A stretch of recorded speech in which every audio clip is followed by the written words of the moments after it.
সালাম, নমস্কার, good evening. WBMDFC আয়োজিত কেরিয়ার পথ নির্দেশ ধারাবাহিক অনলাইন আলোচনা চক্রের ৭৫তম পর্বে আপনাদের স্বাগত। করোনার প্রথম ঢেউ থেকে কেরিয়ারের নানা দিক নিয়ে প্রায় ৭৫টি পর্ব জুড়ে কেরিয়ারের নানান গুরুত্বপূর্ণ বিষয় নিয়ে আলোচনা করা হয়েছে। পশ্চিমবঙ্গের সংখ্যালঘু উন্নয়ন ও বিত্ত নিগম সংখ্যালঘু সম্প্রদায়ের সামগ্রিক উন্নয়নের জন্য বিশেষ করে শিক্ষায় উৎসাহ দেওয়া ছাড়াও কেরিয়ার কাউন্সিলিং নিয়ে বেশ কয়েক বছর ধরে ধারাবাহিকভাবে কাজ করছে। শিক্ষাক্ষেত্রে স্কলারশিপের কথা আমরা আগেও আলোচনা করেছি। এই নিয়ে আমরা গত কয়েক সপ্তাহ ধরে শিক্ষাক্ষেত্রে উচ্চ শিক্ষাক্ষেত্রে স্কলারশিপ এবং পড়াশোনার সুযোগ নিয়ে আমরা আলোচনা করছি। কারণ আমরা জানি যে এই 2019-এর কেরিয়ার কাউন্সিলিং এর উপর যখন আমরা একটা বই প্রকাশ করি এবং এই বই সংখ্যালঘু সম্প্রদায় ছাড়াও অন্যান্য পড়ুয়াদের ভীষণভাবে কাজে লেগেছে তা আমরা জানতে পারি। এবং এই হাত বইকে কেন্দ্র করে যখন জেলায় প্রচার ও কিছু পড়ুয়াদের সঙ্গে সরাসরি কর্মসূচির পরিকল্পনা করা হয়েছিল, তখন অতিমারির ক্রান্তিকালে আমাদের জীবনে নানা দিক বিপর্যস্ত করে। এখনো তার রেস শেষ হয়নি, তবে খানিকটা স্বাভাবিকের দিকে আমরা ফিরে যাচ্ছি। করোনা মহামারীর কারণে পড়াশোনা স্বাভাবিক ছন্দ যখন বিঘ্নিত হয় মার্চ মাস 2020 থেকে ছাত্রছাত্রীদের এবং প্রতিযোগিতামূলক পরীক্ষার জন্য উদ্যোগী প্রার্থীদের অনেকেই গৃহবন্দী হয়ে পড়েন। সামাজিক দূরত্ব বজায় রাখতে হবে বলে এমনকি সহপাঠীদের সঙ্গে দেখা করা বা গ্রুপে পড়াশোনার সুযোগও বন্ধ হয়ে যায়।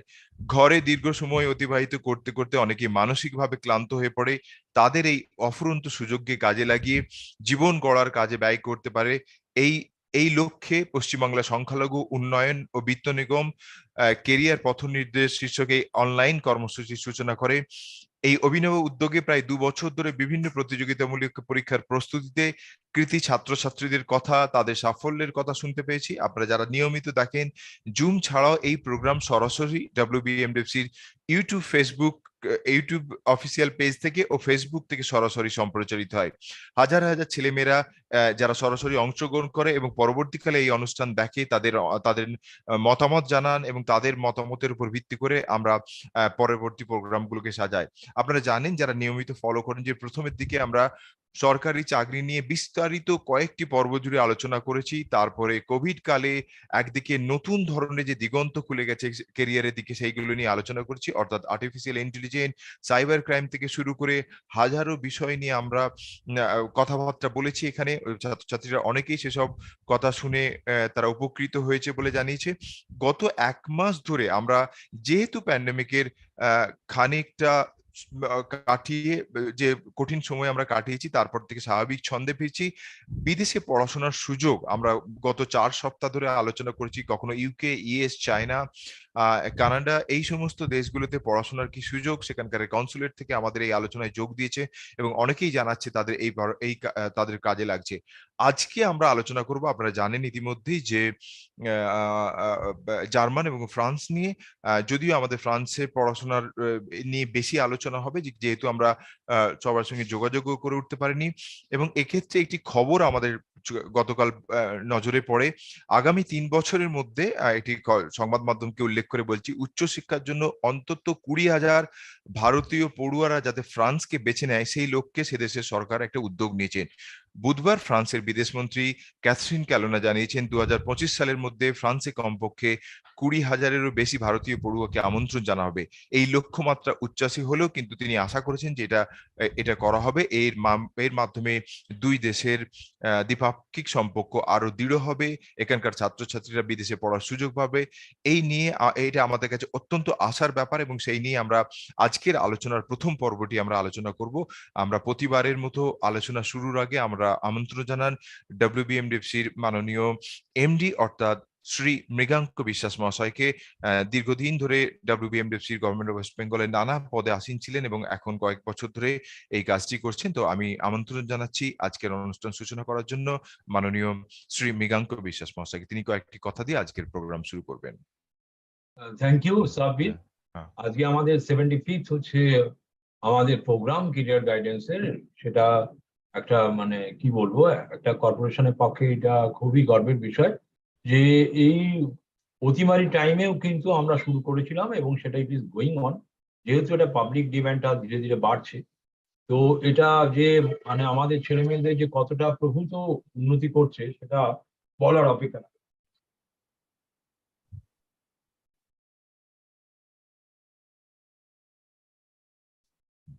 তো আমরা আজকের বিষয়টা হচ্ছে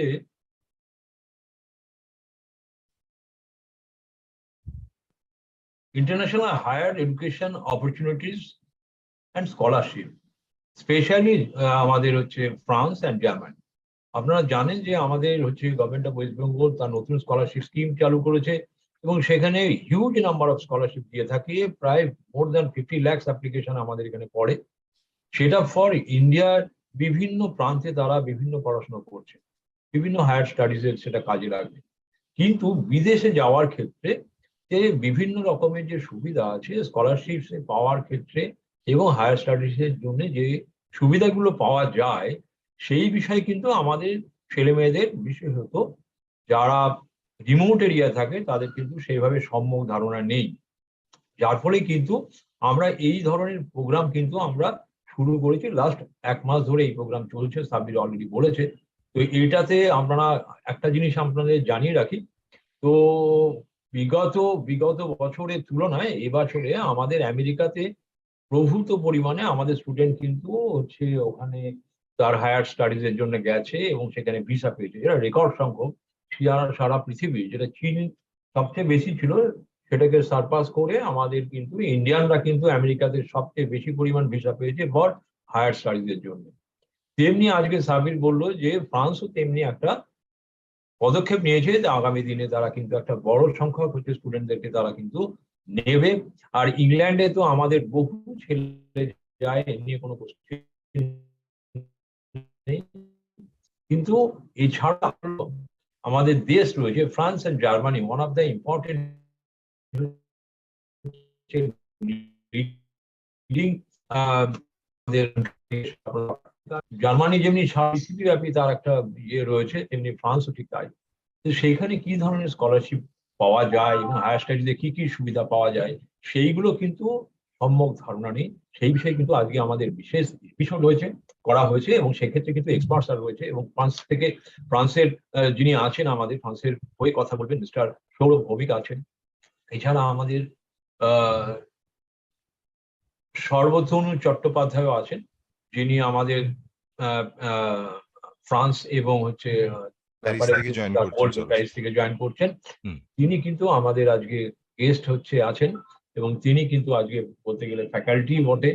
তিনি আমাদেরকে গাইড করবেন আমাদের স্টুডেন্টকে। আমি প্রত্যেককেই অন বিহাফ অফ কর্পোরেশন ধন্যবাদ দিচ্ছি যে তারা আমাদের এই ধরনের প্রোগ্রামে তারা যে অন্তত অংশগ্রহণ করছেন এবং আমাদের স্টুডেন্টদেরকে গাইড করছেন। এটা কিন্তু সত্যি খুবই মানে ভাগ্যের বিষয় আমাদের কর্পোরেশনের পক্ষ থেকে। তাকে আবার আন্তরিকভাবে ধন্যবাদ দিচ্ছি। স্টুডেন্টদেরকেও বলছি যে তোমরা এটা শোনো এবং এটা মন দিয়ে শোনো এবং আগামী দিনে তোমরা এটাকে আরো প্রচার করো, আরো বেশি মানুষ যাতে জানতে পারে, তার সুবিধাটা পেতে পারে।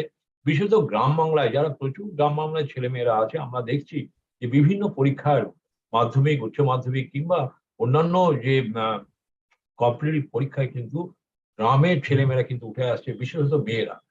তারা যদি এই খবরগুলো পায়, তারা নিশ্চিতভাবে ফ্রান্স কিংবা হচ্ছে জার্মানিতে যাওয়ার সুযোগ পাবে স্কলারশিপ নিয়ে কিংবা স্কলারশিপ ছাড়া ফর হায়ার স্টাডিজ। এবং আগামী দিনে তারা আমাদের দেশের বিভিন্ন কল্যাণকর যে সমস্ত প্রকল্প রয়েছে সেখানে আরো বেশি ভালোভাবে আমাদেরকে সাহায্য করবে এবং ভারতকে আরো মানে কি বলবো মানে উন্নত দেশের দিকে নিয়ে যেতে চাইবে। আর থ্যাংক ইউ অল, সকলেরই শুভ কামনা করছি। Thank you. অনেক ধন্যবাদ শ্রী মৃগাঙ্ক বিশ্বাস মহাশয়কে। প্রতিবারের মতো উনি উৎসাহ দেন এবং উনি যেটা অনুরোধ করলেন যে এইটা আমাদের গত 3-4 সপ্তাহ ধরে যে প্রোগ্রামটা চলছে বিদেশে পড়ার জন্য এডুকেশনাল অপরচুনিটি এবং স্কলারশিপ নিয়ে, এটা ইতিমধ্যেই খানিকটা জনপ্রিয়তা লাভ করেছে। কেন আমরা আগের দেশগুলো নিয়ে প্রচন্ড নানান রকমের প্রশ্ন পেয়েছি, তার উত্তরের জন্য আমাদেরকে কনসুলেটের সঙ্গে যোগাযোগ করিয়ে দিতে হয়েছে। আমরা আশা করছি যারা ফেসবুক এবং ইউটিউবে দেখছেন তারা সরাসরিও কিন্তু কিছু প্রশ্ন করার সুযোগ পাবেন। আজকে যারা বলছেন তারা মূলত ফ্রান্স এবং জার্মানি থেকে সরাসরি জয়েন করছেন এবং কলকাতা থেকেও আছে। আমি একটু পরিচয় করিয়ে দেবো এবং তারপরে প্রথমে কৃতজ্ঞতা জানাই সর্বতনু চট্টোপাধ্যায়কে। জানি টাইমিং এর একটা গন্ডগোল থাকে, উনি প্যারিস থেকে জয়েন করবেন। আমি সর্বতনুকে দিয়ে কথা শুরু করব। তারপরে আমাদের মধ্যে আছেন mister Saurav Bhoumi, Campus France manager for east and north east India at the French embassy in India. তারপরে আমাদের সঙ্গে কথা বলবে Sudikshana Raina, advocate master in law, doctor Sanam Ruhi, এরা জার্মানি থেকে জয়েন করবেন, এবং সমস্ত দিক দিয়ে সায়েন্স এবং হিউম্যানিটিস বিভিন্ন ক্ষেত্রে। এবং আমি আরেকটু জানতে চাইবো যে নতুন নতুন যে কোর্সগুলো আসছে সেগুলোর কিরকম ডিমান্ড এবং কি কি ধরনের প্রস্তুতি নিতে হয়, ল্যাঙ্গুয়েজ প্রফিসিয়েন্সি, এরকম নানান কথা আমরা আগের বারগুলো যেমন পেয়েছি এবারেও পারবো। আর একটা অনুরোধ, যারা ফেসবুক বা ইউটিউবে দেখছেন আপনারা সরাসরি আমাদের হেডলাইন নাম্বারে হোয়াটসঅ্যাপ করলে আমরা আমাদের বিশেষজ্ঞদের কাছ থেকে সেই প্রশ্নগুলো জেনে নিতে পারবো। আমি আর কথা না বাড়িয়ে এখন অনুরোধ করব সর্বতনু চট্টোপাধ্যায়কে, পিএইচডি করেছেন neuroscience at Sorbonne university Paris, master degree করেছেন বায়োলজিতে সুইজারল্যান্ড থেকে, তারপরে কম্পিউটার ইঞ্জিনিয়ারিং তার আগে করেছিলেন আইআইটি কানপুর থেকে। আমি প্রথমে কৃতজ্ঞতা জানাই, এবং একটা মনে হয় অসময়ে আপনি আমাদের জন্য এই কষ্টটুকু করছেন। তো কথা না বাড়িয়ে আপনার কাছে সরাসরি চলে যান, আপনি শুরু করতে পারেন। অনেক অনেক ধন্যবাদ সবাইকে এখানে। আমি অনেক অসুবিধা একদমই না, আমি খুবই খুশি হয়েছে যে আমাকে সাবিদা বলেছে এটা করতে, আর আমি যেটা করতে পারছি। আমি আশা করি যে আমি আচ্ছা, যেগুলো বলবো তাতে ভিডিওটা যদি একটু কাইন্ডলি, আমার মনে মানুষের হয়, একটু সুবিধা হয়। হ্যাঁ এবং right right, thank you thank you, ভিডিওটা একটু রাইট, অন করে দিন প্লিজ। হ্যাঁ হ্যাঁ, ঠিক। আচ্ছা, অন করবো নাকি? না, ভিডিওটা অন করে দিন। হ্যাঁ হ্যাঁ হ্যাঁ হ্যাঁ, বাস, থ্যাংক ইউ সো মাচ। আচ্ছা আচ্ছা, হ্যাঁ হ্যাঁ হ্যাঁ, ঠিক আছে। ঠিক আছে। হ্যাঁ হ্যাঁ তো আমি যেটা প্রথমে বলতে চাই সেটা হচ্ছে, হ্যাঁ, আমি যেরকম সাবিদা বললেন, আমি এখানে প্যারিসের সরবন ইউনিভার্সিটিতে পিএইচডি করছি। এই 2 বছর শেষ হতে যায়, এবং তার আগে আমি মাস্টার্স করেছিলাম সুইজারল্যান্ড থেকে। তার ফলে আমি একটু এই জানাতে চাইবো যে ফ্রান্স আর জার্মানির অনেকটাই দুটো সংস্কৃতির মাঝখানে ওই একটা দেশ আছে সুইজারল্যান্ড, যেখানে যে দেশে অর্ধেক ফরাসি ভাষা বলে, অর্ধেক জার্মান ভাষা বলে, আর ইতালীয় ভাষাও আছে, যেখানেও আপনার দেখতে পারেন ওখানে পড়ার অপরচুনিটি। ফলে সেটাও আমি একবার বল সবার আগে সেটা হচ্ছে ফ্রান্স, জার্মানি, বিশেষত ফ্রান্স আর সুইজারল্যান্ড আজকাল কিন্তু ওদের মাস্টার্স প্রোগ্রাম যেটা প্রত্যেক ইউনিভার্সিটি শুরু করেছে, তারা কিন্তু অনেক ওই করা করছে। ফলে আপনার একটা শুধুমাত্র একটা ইউনিভার্সিটিতে মাস্টার্স চেষ্টা করেন বলে একটা আছে, যেখানে মধ্যে মাস্টার্স করার একটা সুবিধা আপনাদের থাকবে। তো সেই একটা সবার আগে যেটা করার দরকার সেটার জন্য, মাস্টার্স করার জন্য, সেটা হচ্ছে আপনার অবশ্যই ডিগ্রি। আমি সায়েন্সের কথাই করে ফুটাই বোর্ড ডিগ্রি থাকা অত্যন্ত জরুরি, এবং তারপরে আপনাকে অ্যাপ্লিকেশন করে সেই রকম যে প্রোগ্রামে একটা আপনার যে স্টেটমেন্ট অফ সাধারণ হয় এবং ইংলিশ হয়, এইভাবে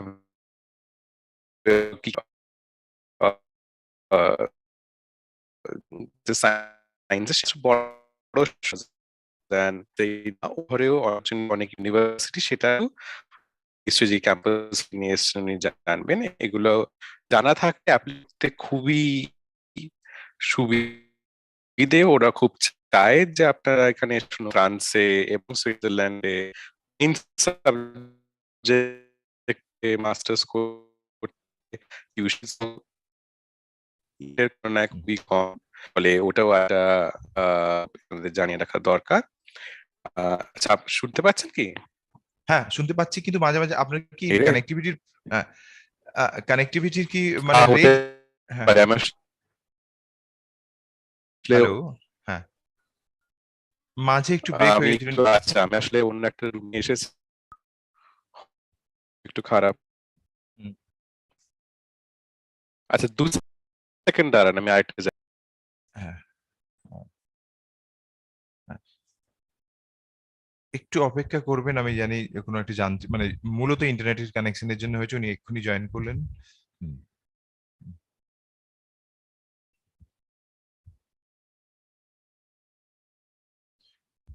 যারা জুমে শুনছেন বা আপনার ফেসবুক বা ইউটিউবে আছেন, যদি আপনাদের প্রশ্ন থাকে সরাসরি আমাদের মেসেজ বক্সে অথবা চ্যাট বক্সে করলে আমরা, অথবা সরাসরি প্রশ্ন কিছু করতে পারেন।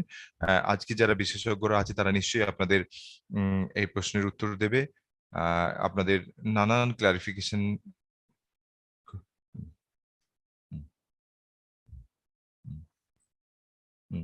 সর্বতনু অন্য একটা কানেকশন থেকে নিশ্চয়ই জয়েন করছেন, কারণ ওনার ইন্টারনেটের একটা প্রবলেম দেখা দিয়েছিল।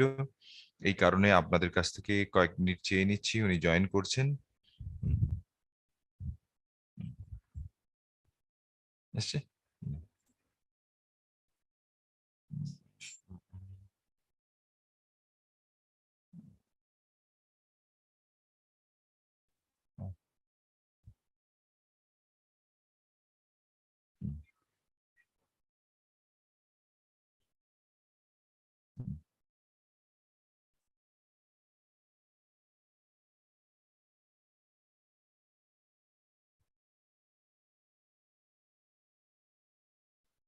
সরি, এসছে?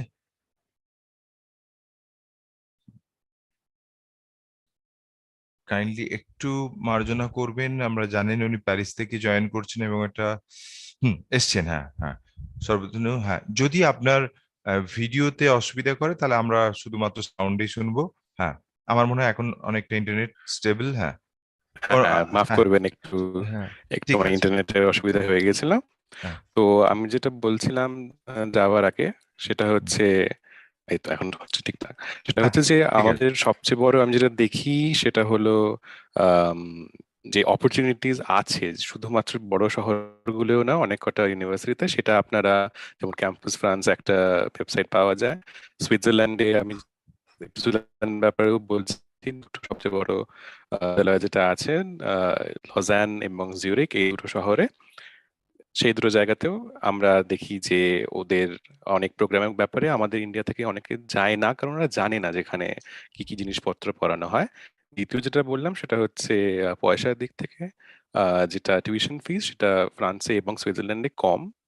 আহ, বিজ্ঞানের ক্ষেত্রে খুবই কম, একটু হয়তো বেশি হিউম্যানিটিস ডিপার্টমেন্ট গুলো, সেইটা মাস্টার্স করার জন্য খুবই এ, সুবিধে হয়।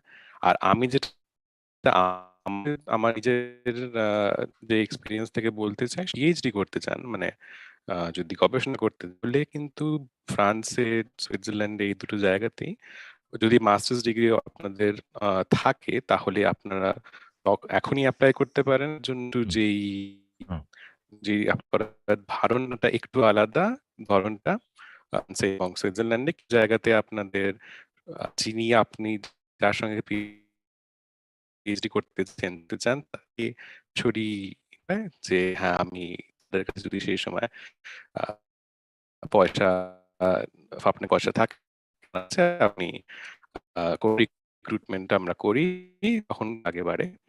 সুইডেন একটু আলাদা, সেখানে অনেকটা যদি আপনারা আমেরিকার ভাষাটা জেনে থাকেন, সেটা একটা আহ একভাবে হয়,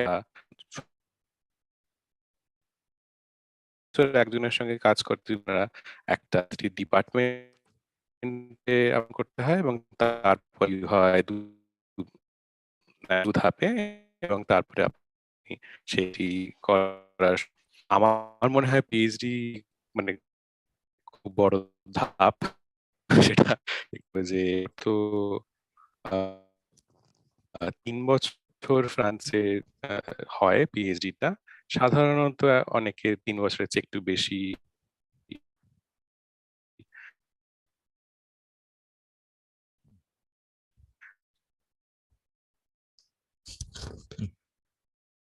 হ্যাঁ, সর্বজন শুনতে পাচ্ছেন? আপনারা কিন্তু আবার আমরা কানেকশনের প্রবলেমের মধ্যে দিয়ে যাচ্ছি।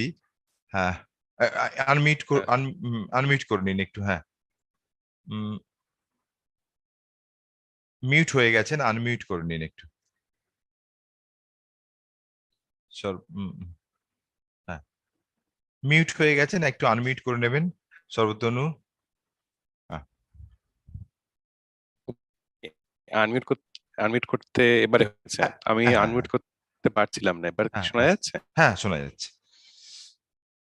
আচ্ছা, শোনা যাচ্ছে। এইটা আমি খুবই দুঃখিত যে মাঝে মাঝে এই কানেকশনের অসুবিধাটা হচ্ছে, কারণ আমি আমার নিজের ল্যাব থেকে সরে এসে অন্য একটা জায়গায় এসেছিলাম, এখানে বোধহয় ওয়াইফাইটা অতটা ভালো কাজ করে না।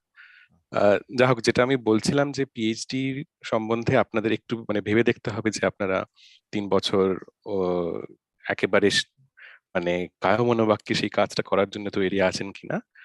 এবং সেটা যদি থাকেন তাহলে আমার মনে হয় ফ্রান্স, সুইজারল্যান্ড দুই জায়গায় খুবই ভালো।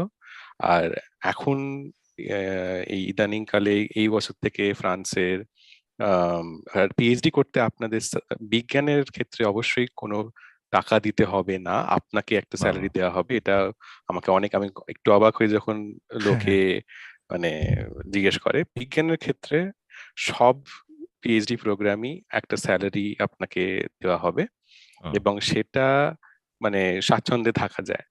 আমি প্যারিসে আছি, প্যারিসের জন্য একটু হয়তো যা যেই স্যালারিটা পাওয়া যায় একটু হয়তো কষ্ট করতে হবে কিন্তু অন্য শহরে মোটামুটি ঠিকঠাক ভাবেই চলে যায় যে স্যালারি দেওয়া হয়।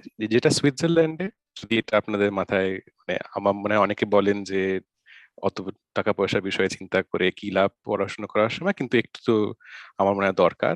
আমি আমি নিজে বিবাহিত, আমার একটু ফ্যামিলির কথাও ভাবতে হয়। তো সুইজারল্যান্ডে এটা আরেকটু ভালো ফ্রান্সের চেয়ে আমি বলতে চাই। ফলে ওটাও যদি আপনাদের দুটো ঠিকই। দুটো অপশন থাকে ল্যাবের, এবং একটাতে আপনি দেখছেন যে আপনার মেটেরিয়াল যেই সুযোগ সুবিধা পাচ্ছেন সেগুলো একটু ভালো, মানে আপনার যে ডিপের সঙ্গে এরকম পাওয়া যায়। আর আমি দেশে বলছি একজন হিসেবে, আর এবং সুইজারল্যান্ডে দু রকমের রাইটস ঠিক আছে। আচ্ছা, আবার আপনি একজন রিসার্চার, তো আপনার যে ভিসা, আপনি থাকবেন ইউনিয়নও বটে এবং ওয়ার্কার্স, ফলে আপনি আহ দুদিকে পাবেন, আবার দুদিকের অসুবিধাও আপনার কাছে তখন। ফলে একদিক থেকে ভালো, আপনি স্টুডেন্ট হিসেবে আপনার অনেক কিছু স্পোর্টস অ্যাক্টিভিটিস ফর এক্সাম্পল সব সঙ্গে সঙ্গে হিসেবে ছাত্র ক্যাটাগরি তার চেয়ে একটু বেশি উচ্চ স্তরে থাকতে দিনের জন্য আপনার শেষ হওয়াকে, সেখানে আপনাকে সুবিধা হবে ইত্যাদি ইত্যাদি। এটাও মানে মনে হয় জানা জেনে রাখাটা দরকার। আর আরেকটা জিনিস এই পক্ষ থেকে, সেটা হচ্ছে আমি এইটা ওরকম একটা প্রজেক্টে আপনি যদি পিএইচডি স্টুডেন্ট হতে পারেন, ওটা আপনাকে তাহলে মাত্র একটা দেশের একটা ল্যাবে আপনি আপনাকে ইউরোপিয়ান ইউনিয়ন থেকেই ম্যাক্সিমাম আপনার গবেষণা করতে। এইটা সবকটা বিজ্ঞানের আছে যেগুলো হিউম্যানের অনেক বিষয়ও পড়ানো হয় পিএইচডি। এটার জন্য আপনাকে তখন মানে এটা লিস্টটা বলে সেখানে একটু যে শুধু সর্বতনু খুবই আমরা মাঝে মাঝে কেটে যাচ্ছে। আমি সঙ্গে মিলে করে। হ্যাঁ, ইন্টারনেটের সমস্যা খুবই হচ্ছে, কিন্তু কয়েকটা জিনিস একটু গুরুত্বপূর্ণ জিনিস আপনার কাছ থেকে জেনে নিতে চাই। আপনি বললেন যে হ্যাঁ, হ্যাঁ। প্যারিস প্যারিস ছাড়াও অন্য শহরগুলোতে এরকম ইউনিভার্সিটি আছে, এবং আরেকটি গুরুত্বপূর্ণ খবর যেটা আমরা অন্য দেশের ক্ষেত্রে খুব একটা শুনিনি, যে পিএইচডির ক্ষেত্রে স্পেশালি সায়েন্সের ক্ষেত্রে যদি আমরা গবেষণা করেন তাহলে কিন্তু পুরোটাই মানে যিনি করবেন তিনি টাকা পাবেন। এইটা এটা অত্যন্ত আনন্দের। কিন্তু অন্য শহরগুলোতে যেগুলো খুব বিখ্যাত, অন্য শহরগুলোর ইউনিভার্সিটির কয়েকটি কথা যদি একটু বলেন, আর আনুমানিক কিরকম খরচ হতে পারে সেই ব্যাপারে একটা আন্দাজ অনেকে জানতে হ্যাঁ, চাইছেন। অবশ্যই। হ্যাঁ, হ্যাঁ, অবশ্যই। তো আমি যতটা আমি জানি বলছি, আমি সব হয়তো সব সম্বন্ধে অতটা ওয়াকিবহল নই। হ্যাঁ, যেটা প্যারিস ছাড়া যে দুটো প্যারিসে যদি পড়াশোনা করেন তাহলে, আচ্ছা প্রথমে বলি যে রেট মোটামুটি পিএইচডি স্টুডেন্টদের কত মাইনে পাওয়া যায়। হ্যাঁ। তো সব আয়কর কাটাকুটি করে মোটামুটি এক মাসে ইউরোতে এখনকার 900 থেকে 1800 ইউরো আমি দেখছি। হুম। আর টিএ হিসেবে করার এখানে অনেক কোর্স সাধারণত প্রকাশ করার অনেক নয়, কিন্তু করানো হয়। যদি না জানা আপনি মানে হয়তো পড়াতে পারবেন না, অনেকের আমার কি সামান্য হতে পারে। তো সেই সত্যি যদি আপনি দেখেন এটা প্যারিস শহরে শহরে তার লোকে বলে খরচা থাকার জন্য রেন্ট জন্য অর্ডার ওখানে এই 1700 থেকে 1800-তে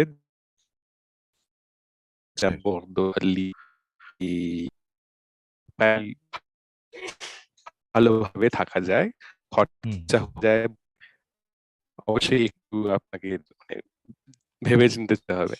এবার জন্য আমি ওটা বেশি বলতে খরচা ঠিক। হ্যাঁ, ডক্টর আয়ের বিষয় আপনি ইউনিভার্সিটি থেকে পাবেন না, একটু চিন্তা উচিত।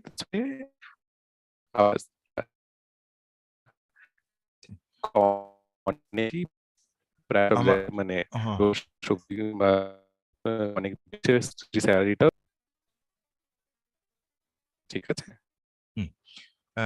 আমরা আরো একটু কথা শুনতে পেলে ভালো হতো, কিন্তু ইন্টারনেটের কানেকশনের জন্য আপনার আমাদের দিক থেকে তো ঠিক আছে দেখতে পারছি, কিন্তু ইন্টারনেটের কানেকশনের জন্য সব কথা আমরা হয়তো শুনতে পাইনি।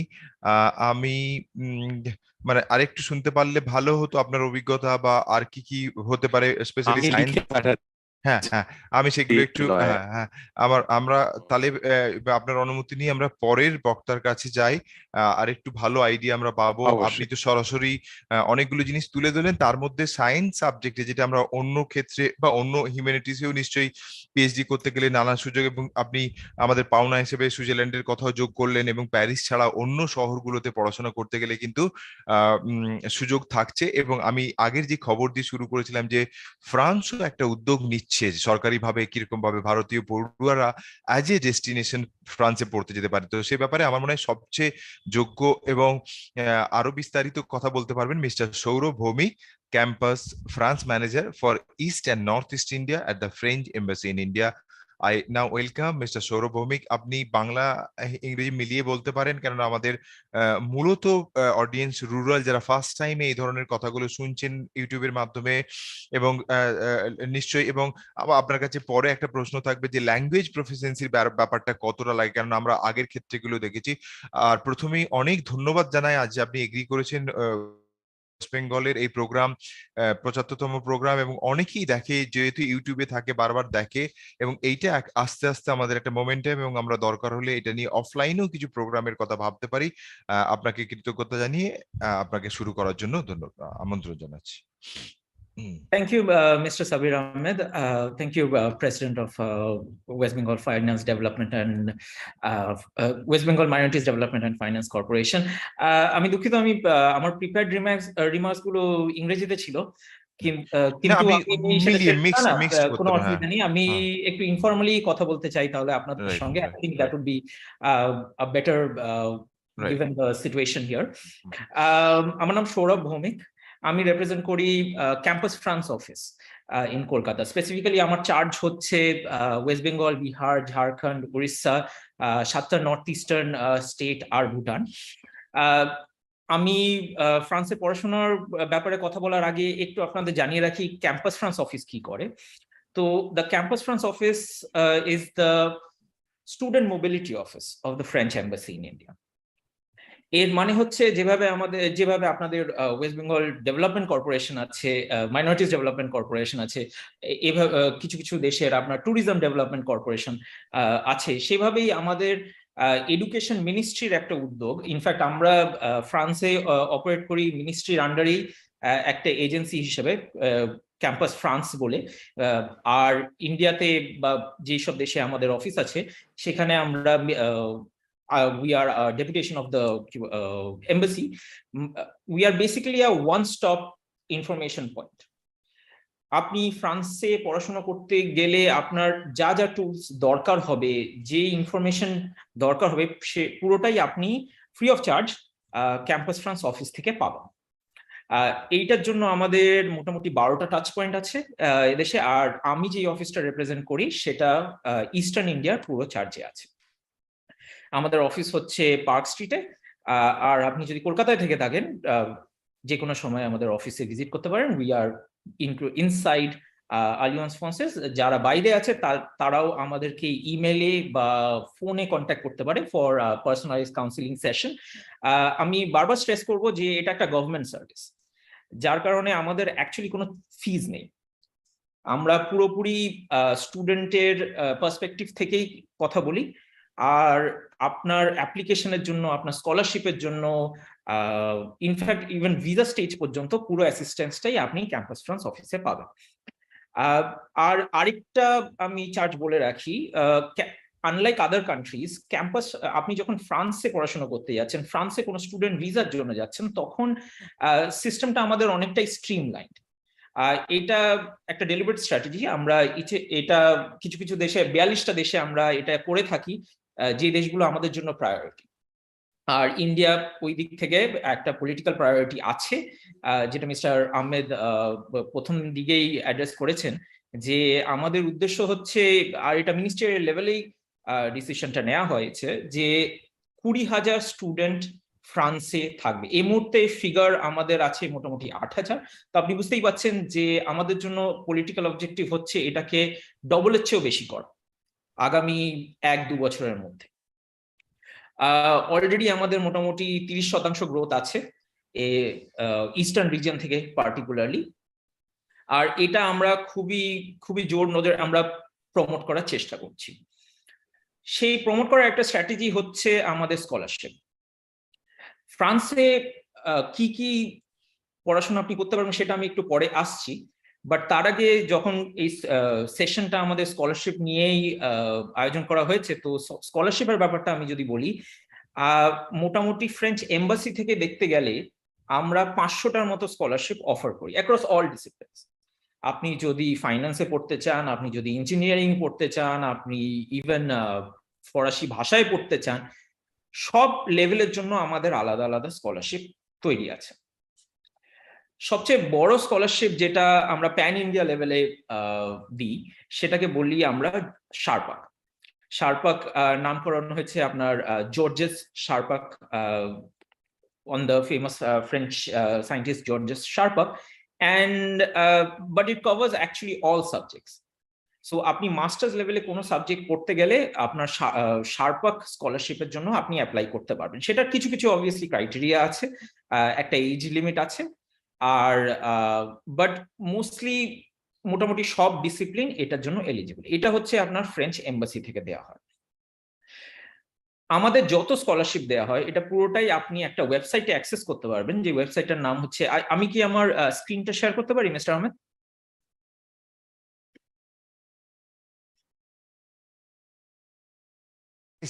Yes, you can. Of course. Okay, thank you. আমি স্ক্রিন শেয়ার করলে আই গেস বেটার হবে, বিকজ কিছু কিছু ওয়েবসাইট আমরা তাহলে আপনাদেরকে শেয়ার করতে পারি ইয়ের সঙ্গে। প্রথম ওয়েবসাইট যেটা আমি শেয়ার করতে চাইছি সেটা হচ্ছে আমাদের মেইন ওয়েবসাইট, যেখানে আপনি সব ইনফরমেশনটা একটা পোর্টালের মাধ্যমে পাবেন। সেটা হচ্ছে ind.campusfrance.org। এই ওয়েবসাইটে স্পেসিফিক্যালি আমাদের, এটা হচ্ছে India specific campus France website, মানে ইন্ডিয়ান ছাত্রদের জন্য যা ফ্যাসিলিটিস আছে পুরোটাই আপনি এখানে এক নজরে দেখতে পারবেন। তার মধ্যে আছে স্কলারশিপ ফর ইন্ডিয়ান স্টুডেন্টস। শারপাক স্কলারশিপটা আমি স্পেসিফিক্যালি মেনশন করছি কেননা this is the scholarship that most students will be eligible for. আর এইটাতে কি কভার করে? Primarily living expenses. আপনি যদি আজকে ফ্রান্সে পড়াশোনা করতে যান, আমরা লিভিং এক্সপেন্সেস অনুযায়ী দেখবো একটা standard 6 to 7 lakhs a year, যেই ডিসিপ্লিনেই পড়াশোনা করতে। অবভিয়াসলি আপনি প্যারিসের বাইরে থাকলে আপনার তার চেয়ে অনেকটা কম খরচ হবে, প্যারিসের মাঝখানে থাকলে তার চেয়ে সম্ভবত একটু বেশিও খরচ হতে পারে। কিন্তু for the visa purposes, that is what we look for, 7,380 euros specifically. এই পুরোটাই আপনি লিভিং এক্সপেন্স হিসেবে শারপাক থেকে পাবেন if you get one of the scholarships. Specifically আমরা এই মুহূর্তে 700 ইউরো পার মান্থ করে দেয়া হয়। প্রথম বছর যারা পেয়েছে তাদের অপশন থাকবে, যদি রেজাল্ট ঠিকঠাক মেনটেন করতে পারে সেকেন্ড ইয়ারে একটা রিনিউয়াল তারা পেয়ে যাবে, কম্পিটিটিভ প্রসেস না করে। ওখান থেকেই ফ্রান্স থেকেই আপনাকে অ্যাপ্লাই করতে হবে, provided you are maintaining the same level of academic excellence. তারপর আমাদের মেইন স্কলারশিপ আছে আইফেল স্কলারশিপ, যেটা ব্যাপারেও আপনি এখানে পড়তে পারবেন। আইফেল স্কলারশিপ যেটা দেয়া হয় সেটা ফ্রেঞ্চ এম্বাসি থেকে দেয়া হয় না, ফ্রেঞ্চ মিনিস্ট্রি থেকে দেয়া হয়। তার মানে হচ্ছে এটা ওয়ার্ল্ড ওয়াইড স্কলারশিপ, কিন্তু এটা সুযোগ আছে যে the number of positions is much higher। আর এই স্কলারশিপ আপনাকে অ্যাপ্লাই করতে হবে ইউনিভার্সিটির মাধ্যমে। কি করে অ্যাপ্লাই করবেন সেটা? ইউনিভার্সিটি অ্যাডমিশন প্রসেস আমাদের শুরু হয় অক্টোবর থেকে ডিসেম্বর, মানে আমাদের পুজোর পরপরই এই পরের বছরের জন্য অ্যাডমিশন সেশন শুরু হয়ে যাবে। পরের বছর আপনার একাডেমিক সেশন শুরু হবে সেপ্টেম্বর 2023। সো সেপ্টেম্বর 2023-এর জন্য যারা অ্যাপ্লাই করবে, ব্যাচেলার্স হোক মাস্টার্স হোক, তাদেরকে অ্যাপ্লিকেশন প্রসেসটা শুরু করতে হবে এই বছর, মানে অক্টোবর থেকে ডিসেম্বরের মধ্যে। এবার আপনি যদি অ্যাপ্লাই করতে চান, সেখানে অবভিয়াসলি ক্যাম্পাস ফ্রান্স আপনাকে সাহায্য করতে পারে। আর যদি সরকারি ইউনিভার্সিটি মানে পাবলিক ইউনিভার্সিটিতে আপনি অ্যাপ্লাই করতে চান, তাহলে অ্যাপ্লিকেশনটা পুরোপুরি ক্যাম্পাস ফ্রান্সের মাধ্যমেই যাবে। আর আমাদের কি কি ইউনিভার্সিটি কোর্সগুলোতে আপনি অ্যাপ্লাই করতে পারেন সেটার জন্য আমরা একটা ওয়েবসাইট তৈরি করে রেখেছি, which is completely for studies in English। আমি ফরাসি তে পড়ার আমি এটা আপনার সঙ্গে শেয়ার করছি না এই মুহূর্তে, because that will not be relevant two most students. But আপনি যদি ফরাসি শিখে থাকেন, আপনার যদি B2 লেভেল থাকে, obviously get in touch with us, আমরা আপনাকে একটা তার চেয়ে অনেক বড় ক্যাটালগ দিতে পারি। বাট এই ক্যাটালগে যা কোর্স আপনি দেখতে পাচ্ছেন পুরোটাই টট ইন ইংলিশ। এই ওয়েবসাইটটা আমি সবার সঙ্গে শেয়ার করতে চাইছি, আপনি এটা অ্যাক্সেস করতে পারবেন। .ie, that means taught in English, IE এভাবে মনে রাখবেন, totinenglish.campusfrance.org। এই ওয়েবসাইটে যেই সব কোর্স আছে, especially master's courses are all eligible to be applied for Sharpa। Eiffel স্কলারশিপটা সব ডিসিপ্লিনে দেয়া হয় না, বাট সায়েন্স, ইঞ্জিনিয়ারিং এই ডিসিপ্লিনগুলোতে দেয়া হয়। সেই ডিসিপ্লিনে যদি আপনি যে কোনো কোর্সে অ্যাপ্লিকেশন নিয়ে থাকেন, আপনি অ্যাপ্লিকেশনটা কনফার্ম হওয়ার সঙ্গে সঙ্গে আপনি ইউনিভার্সিটিতে যোগাযোগ করতে পারেন, বলতে পারেন যে আমাকে আইফেল স্কলারশিপের জন্য কনসিডার করা হোক। ওরা আপনাকে একটা ফর্ম পাঠাবে, বিকজ সিলেকশনটা ইউনিভার্সিটি করতে হয়, সো এটা ইন্টারনাল সিলেকশনের জন্য একটা ফর্ম পাঠাবে, যে ফর্মটা আপনি ফিল আপ করে ওদেরকে ফেরত দেবেন। আপনি যদি সিলেকশন ক্রাইটেরিয়াটা মিট করেন, আর ইন মাই এক্সপিরিয়েন্স যারা জিজ্ঞেস করে সবাই মিট করে, because it's a scholarship that if you don't ask for you don't get. But আপনি যদি ওটা মিট করেন, আপনার নামটা গভর্নমেন্টের কাছে ওরা প্রপোজ করলো, তখন একটা সিলেকশন কমিটি বসে আইফেল স্কলারশিপ যারা যারা পেয়েছে একটা নাম অ্যানাউন্স করে দেওয়া হবে। কি ক্রাইটেরিয়া আছে এইসব ইউনিভার্সিটিতে অ্যাপ্লাই করা? আমি বলবো যে মেডিকেল বাদে মোটামুটি সব সাবজেক্টই ফ্রান্সে পড়া সম্ভব ইংলিশে। মেডিকেলটা কেন সম্ভব নয়? Well, for complicated reasons. আমরা এটা একটা ল্যাঙ্গুয়েজ ব্যারিয়ারটা খুবই হাই, তো আপনার মেডিকেল পড়তে গেলে C1 C2 লেভেল ফ্রেঞ্চ দরকার হয়, যেটার জন্য মোটামুটি 3 বছর পড়াশোনা জরুরি। কিন্তু আপনি যদি ইংলিশে পড়তে চান, যেটার জন্য entry requirement is just your marksheet from a bachelor's degree, আমি বলবো যে it is as easy as applying to an Indian university, even easier. কেন বলছি এটা? 2018-তে প্রেসিডেন্ট ম্যাক্রন এসেছিলেন আমাদের নলেজ সামিট যেটা অর্গানাইজ হয়েছিল দিল্লিতে। আর এটা একটা বাইল্যাটারাল ইভেন্ট, যেটা মোটামুটি প্রত্যেক 2 বছর অন্তর অন্তর একবার ইন্ডিয়াতে হয়, একবার ফ্রান্সে হয়। We bring together stakeholders from leading universities in both countries. কিন্তু 2018-তে একটা ল্যান্ডমার্ক বাইল্যাটারাল এগ্রিমেন্ট সাইন করা হয়, যেটা আপনার 2019-এ মেতে কার্যকরী হয়। এই স্কলারশিপ এই এগ্রিমেন্টের আন্ডারে বলা আছে যে there is an equivalency of degrees, general degrees between India and France. মানে আপনি এখানে যেই হাই স্কুল ডিপ্লোমাটা পাচ্ছেন from WBCS board or ICSE or CBSE, that is considered directly equivalent to the baccalaureate in France. মানে French education সিস্টেমে একই লেভেলের সঙ্গে আমরা একটা হোমোজেনাইজ সিস্টেম তৈরি করেছি। আমাদের school living certificate is considered directly equivalent to the baccalaureate in France. Similarly, যেটা ইউনিভার্সিটি ডিগ্রি আপনি পাবেন ব্যাচেলার্স লেভেলে, সেটাকে কনসিডার করা হবে ফ্রান্সের ব্যাচেলার্স ডিগ্রির সময়, যেটাকে আমরা ওখানে লিসেন্স বলি। তো যে কোনো, আপনি যদি মাস্টার্স ডিগ্রিতে অ্যাপ্লাই করেন আর আপনার ইউনিভার্সিটি আপনাকে লিসেন্স আর ব্যাccalaureate দেখাতে বলে, তার মানে আপনি জাস্ট ক্লাস 12 আর ব্যাচেলার্স ডিগ্রি দেখাবেন।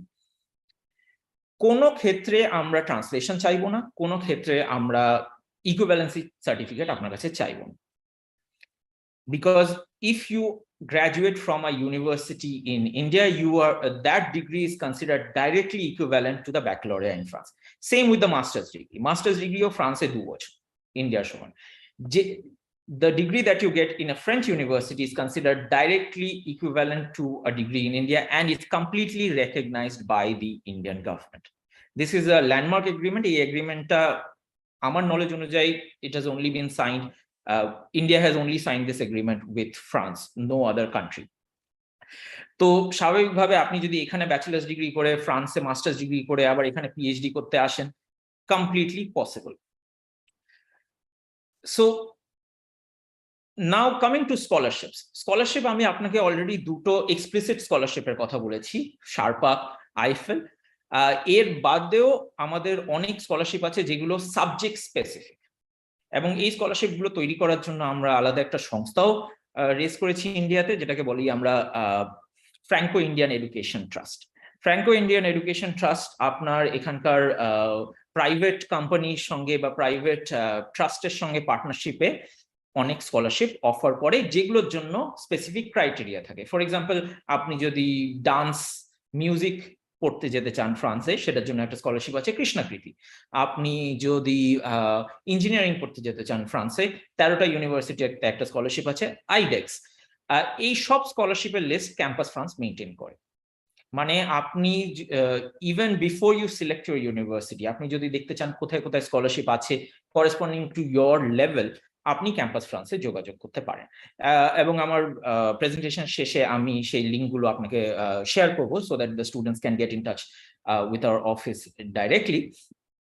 বাট এগুলো হচ্ছে এক্সপ্লিসিট স্কলারশিপ, যেগুলো আমরা স্কলারশিপ হিসেবে অ্যাডভার্টাইজ করছি, যেগুলোর জন্য আপনি অ্যাপ্লাই করছেন। ইনফ্যাক্ট ক্যাম্পাস ফ্রান্সের অ্যাপ্লিকেশন প্রসিডিওরটা খুবই সিম্পলিফাইড।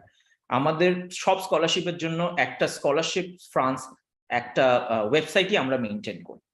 আর যেগুলো ইউনিভার্সিটি স্কলারশিপ, সেগুলো অবভিয়াসলি ইউনিভার্সিটির ওয়েবসাইট থেকেই আপনি অ্যাক্সেস করতে পারবেন। স্কলারশিপ অ্যাক্সেস করার জন্য ইনফ্যাক্ট একটা সার্চ ইঞ্জিনও আমরা মেনটেন করি, যেটা আপনি অ্যাক্সেস করতে পারবেন ক্যাম্পাস বুর্সেস, দ্যাট CAMPUSBOURSES, campusbourses.campusfrance.org, যেখানে সব স্কলারশিপের একটা সার্চ ইঞ্জিন আছে। বাট ইন্ডিয়ান স্টুডেন্টদের জন্য স্পেসিফিক্যালি স্কলারশিপটা অ্যাক্সেস করা যাবে ind.campusfrance.org তে গিয়ে স্কলারশিপ ট্যাব ওপেন করলে। কিন্তু আমি কথা বলতে চাইছি এখন ইমপ্লিসিট স্কলারশিপের ব্যাপারে। ইমপ্লিসিট স্কলারশিপ মানে হচ্ছে যেই স্কলারশিপটা আপনাকে অ্যাপ্লাই করতে হচ্ছে না এর জন্য, এবং এটার কারণটা হচ্ছে in France tertiary education is seen as a public right. মানে আমাদের টারশিয়ারি এডুকেশনের post secondary education is also funded by taxpayer. এর মানে হচ্ছে প্রতিটা স্টুডেন্টের পেছনে মোটামুটি 15,000 ইউরোর একটা ইমপ্লিসিট সাবসিডি রাখা আছে। আপনি যদি ব্যাচেলার্স প্রোগ্রাম পড়তে যেতে চান, সেক্ষেত্রে পাবলিক ইউনিভার্সিটিতে টিউশন ফি আমাদের বাধা আছে 2,770 ইউরোতে, মানে মোটামুটি 2,24,000 টাকা ইন্ডিয়ান কারেন্সিতে। এটা স্কলারশিপ বাদে কিছু কিছু ইউনিভার্সিটিতে মোটামুটি 13টা ইউনিভার্সিটির টিউশন ফি একদমই নেই। মোটামুটি আপনি ধরে নিন প্যারিস সোকলে, যেটা এই মুহূর্তে ফ্রান্সের র্যাঙ্কিং এর মধ্যে নাম্বার 1 ইঞ্জিনিয়ারিং কলেজ, সেখানে টিউশন ফি একদমই নেই। মাস্টার্সে আমরা পাবলিক ইউনিভার্সিটিতে টিউশন ফি বেঁধে রেখেছি 3,770 ইউরো, মানে মোটামুটি আপনার 2,98,000 এরকম কিছু একটা হবে। এইটা মানে নয় যে ওখানে আপনার কস্ট অফ এডুকেশনটা এতটা কম। কস্ট অফ এডুকেশনটা অনেক হাই, যে কোনো OECD দেশের সমতুল্য। আপনি বলতে পারেন যে কস্ট অফ এডুকেশন ওখানে প্রত্যেক স্টুডেন্টের পেছনে মোটামুটি 20,000 ইউরোর মতো খরচ আছে, কিন্তু খরচটা স্টুডেন্টকে বেয়ার করতে হয়, খরচটা বেয়ার করতে হবে the tax payer. And this also means that the students coming out of our system are employable. কেননা এমপ্লয়াবিলিটির ওপরে একটা বড় স্ট্রেস দেয়া আছে সরকার থেকে। To make sure that you are taking full advantage of it, we advise you to learn French.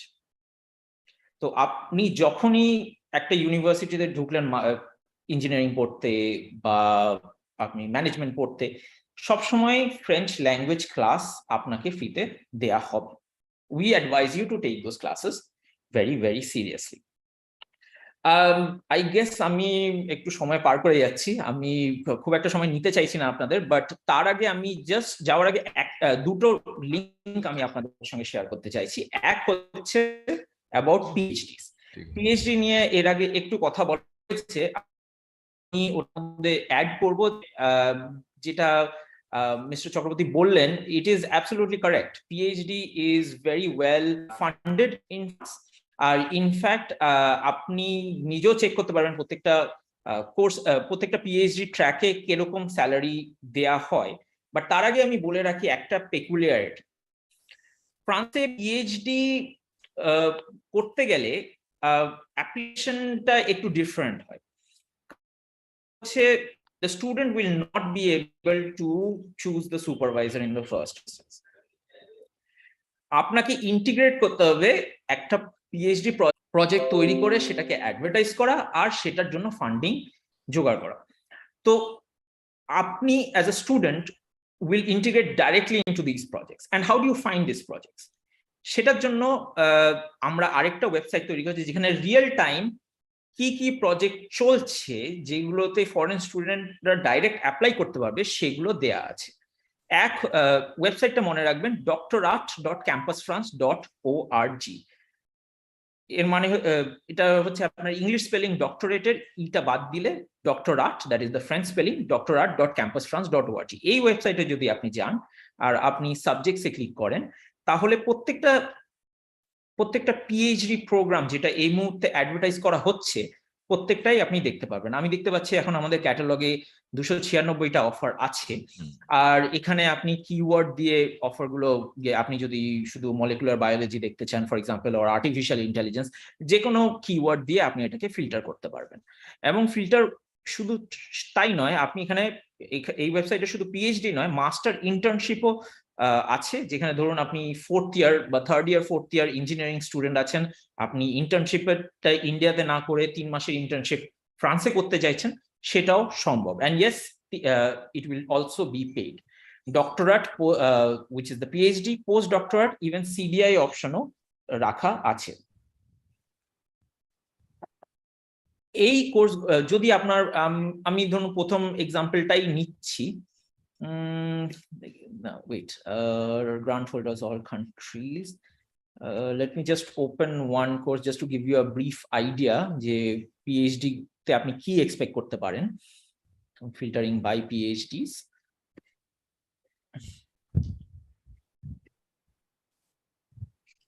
হ্যাঁ, প্রথমটাই ধরছি, which is modeling and simulation of ultrasonic wave propagation at bone implant interface.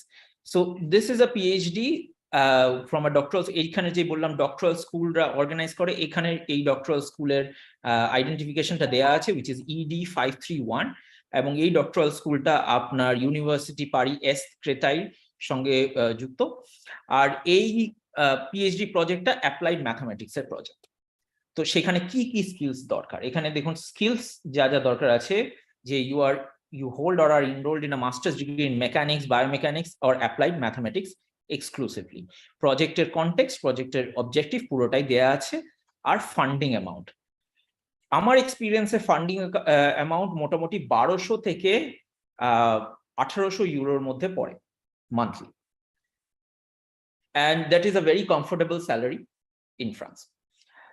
একটা জিনিস আপনার মাথায় রাখা উচিত, ফ্রান্সে PhD project specially in STEM subjects, মানে science, technology, engineering and mathematics, this is going to be 3 years, 3 বছরের পিএইচডি হয় as oppose to 5 years in India.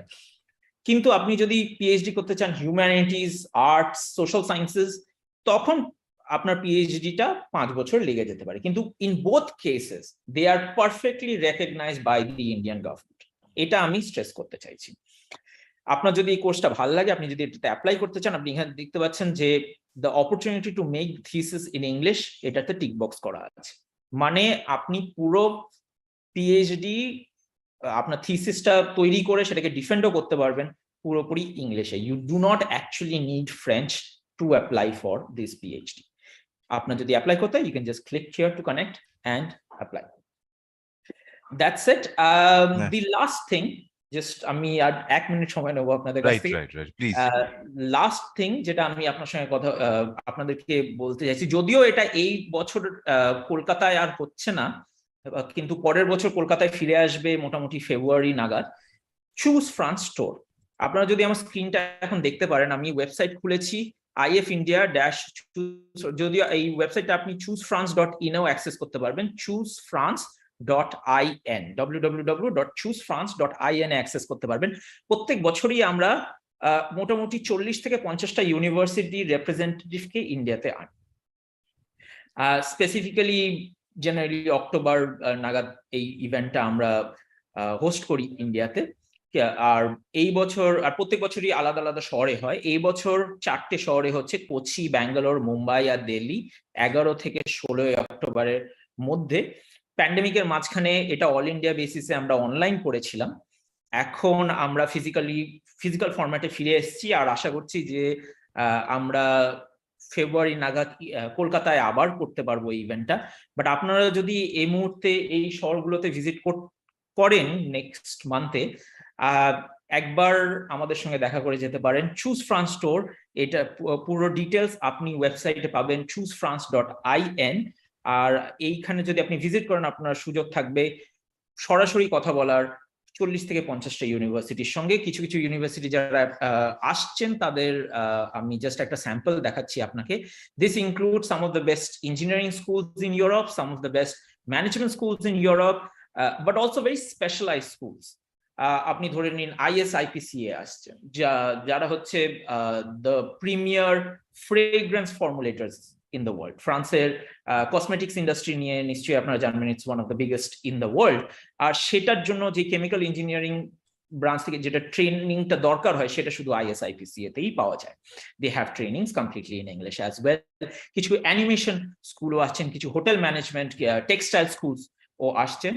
তো আপনারা যদি সময় করে এই শহরগুলোতে ভিজিট করেন ওই সময়টা, এই 11 থেকে 16 October, please feel free to drop by. Thank you so much for listening. Thank you mister Bhowmik, খুবই ভালোভাবে আপনি স্টেপ বাই স্টেপ বলেছেন, এবং যেটা সর্বতনু যে আলোচনাটা শুরু করেছিলেন, আপনি আরেকটা স্টেপ নিয়ে গেলেন, এবং আমাদের যে প্রশ্নগুলো এসছে আমি রিপিট করতে চাই না, আপনি সব কটারই উত্তর দিয়েছেন। নাম্বার 1, যে language is not a barrier, যেটা আপনি বারবার বললেন যে ইংরেজিতে পড়া যাবে। আর দ্বিতীয় যে প্রশ্নটা করলেন, যে আপনি এতগুলো ওয়েবসাইটের নাম্বার, যে অনলাইনে সমস্ত রকমের জিনিস এত সিস্টেমেটিক্যালি আছে, যেগুলো আমরা অন্য অনেক ক্ষেত্রে পাইনি, কিন্তু এই ক্ষেত্রে আমরা পেলাম যে ফ্রান্সে পড়ার ক্ষেত্রে কিন্তু there is a very systematic website, যেগুলো বললো। যারা ইউটিউব বা ফেসবুকে দেখছেন তারা কিন্তু বা পরেও দেখে নিতে পারেন ওয়েবসাইটগুলোর নাম, এবং সেখান থেকে দেখে নিতে পারেন এইটা। ফাইনালি একটা প্রশ্ন শুধু, যদি এখান থেকে জুমে কেউ প্রশ্ন করতে চান পাঠান, কিন্তু অন্য প্রশ্নগুলো সবই উত্তর উনি দিয়ে দিয়েছেন। একটা প্রশ্ন শুধু একজন পাঠিয়েছেন হেল্পলাইনে, যে tell us about the scope of postdoc and teaching position in humanities and social science. যদি আপনি এটাতে একটু আলোকপাত করতে পারেন ভালো, আদারওয়াইজ আমরা এরপর নিশ্চয়ই স্পেসিফিক কাউন্সেলিং এর জন্য আমরা সবসময় ইনভাইট করি স্টুডেন্টদের আমাদেরকে সরাসরি যোগাযোগ করতে। হ্যাঁ, এই প্রশ্নটাই অনেকে করেছে যে হ্যাঁ। কলকাতায় আরেকবার আপনি বলেছেন, তাও অনেকেই বলছেন যে কি নিশ্চয়ই। করে আপনার সঙ্গে সরাসরি যোগাযোগ করতে পারবে, বা কোথায় আপনারা আমাদের সঙ্গে সরাসরি যোগাযোগ করতে পারবেন। আমাদের ইমেল অ্যাড্রেস kolkata@india-campusfrance.org, kolkata@india-campusfrance.org। এইটা অবভিয়াসলি আমাদের ওয়েবসাইটেও আছে, বাট আমাদের ইমেলে যদি আপনি যোগাযোগ করেন, আপনি কলকাতার বাইরে থাকলেও আমরা একটা অনলাইন সেশন নিশ্চয়ই প্ল্যান করে দিতে পারি, বা টেলিফোনিক কাউন্সেলিং করতে পারি, বা স্কাইপে করতে পারি, বা আপনি যদি কলকাতায় আসতে পারেন আমরা ফিজিক্যালিও আপনাকে এন্টারটেইন করতে পারি। কিন্তু আমি স্কোপ স্পেসিফিক্যালি আমি আলাদা আলাদা সাবজেক্টের এদিকে যেতে চাইছি না, because obviously that will only be relevant to a few people. But আমি জাস্ট একটা জিনিস বলছি আপনাকে, the universe is quite big. যে কোর্সের ইউনিভার্সের কথা বলছি আমি ফ্রান্সে, মোটামুটি সবই, মেডিকেল বাদ দিয়ে মোটামুটি সবই ইংরেজিতে পড়া সম্ভব। রাইট। যেটা ইংরেজিতে পড়া সম্ভব নয়, সেটার জন্য আপনি কলকাতায় ফরাসি শেখার ইয়েও তৈরি করা আছে, এই আলিয়ান্স ফ্রান্সেজ আছে, রামকৃষ্ণ মিশন আছে, যেখানে আপনি ধরুন ফরাসি শিখে নিলেন, তারপর আপনি কোর্সের জন্য অ্যাপ্লাই করলেন। বাট 90% অফ কেসেস সেটা প্রয়োজন নেই, আপনি পড়তে পড়তে ফরাসিটা শিখে নিতে পারবেন ফ্রান্সে। আর পিএইচডি, আমি যদি বলি পিএইচডি সবচেয়ে বেশি স্কোপ আছে আমাদের ইঞ্জিনিয়ারিং বা science, technology, maths, basically STEM সাবজেক্টসে। But for humanities, social science, economics বাদ দিয়ে একটু ফরাসি নলেজটা দরকার। যদি সেটা না থাকে, আমি বলবো একটা সেকেন্ড মাস্টার্স ভাবতে। ফ্রান্সে একটা প্ল্যান বি আছে, যে আপনি একটা সেকেন্ড মাস্টার্স এর জন্য প্ল্যান করতে পারেন। আর সেটা অতটা ডিফিকাল্ট নয় যতটা শুনতে লাগছে হয়তো, কেননা আপনার যদি মাস্টার্স অলরেডি ইন্ডিয়াতে থাকে একই ডিগ্রিতে, আপনাকে পুরো 2 বছর পড়তে হবে না, কেননা আমাদের একটা ইকুইভ্যালেন্সি তৈরি করা আছে বাইল্যাটারাল চুক্তিতে। তার মানে আপনি যদি আপনার মাস্টার্স ডিগ্রি ধরুন কোনো সোশিওলজিতে থাকে, ইয়েতে, আপনি সেই সাবজেক্টের ডাইরেক্ট সেকেন্ড ইয়ারে অ্যাডমিশন নিয়ে নিতে পারেন ফ্রান্সে। মানে আপনার জন্য ইফেক্টিভলি 1 বছরটা একটা ফাউন্ডেশন কোর্স হিসেবে পড়ে নিলেন আপনি, সেখানে আপনি সেকেন্ড ইয়ার গ্রাজুয়েট করে নিলেন একটা ফরাসি ডিগ্রি নিয়ে, তারপর পরপরই আপনি একটা পিএইচডি তে ইন্টিগ্রেট করতে পারেন। এটা বলবো আমি strategy. Right. Thank you so much. I think this is a beginning, so we can connect with our student who reach out to us, and we'll forward it with their request. So now we'll move to our next speaker, and we'll be also speaking and about the further higher education in France. Sutiksan Raina, advocate, master in law, TADS, Sciences Po, Paris. May I now request, and he can't speak in Bangla, so you go ahead with Hindi and English. Sutiksan, right. Am I right? Yeah. Yes, absolutely. Am I audible? Yes, absolutely. Okay. Please go ahead. Well, thank you for inviting me to this introductory session to the students who are aiming at French masters, French education, whatever. I mean, I'd keep it very short and precise. I'm a qualified lawyer from India, and now I'm in Sciences Po for my master's in transnational arbitration and dispute settlement. How hard is it to get into France? That basically depends upon where and how you apply. As I was listening to the previous speaker, he dealt with quite a lot of things in detail, and I will not bore you with everything that has already been said. So from my personal experience, I think that French as a language is not a barrier here, but I think that's one asset that is really required for your day-to-day basis, and anything, wherever you go, however you go. I'm in Paris, so it gets difficult if you do not know the language. There are certain, you have to find your accommodation, you have to do a lot of other things, but you will get through if you only know English.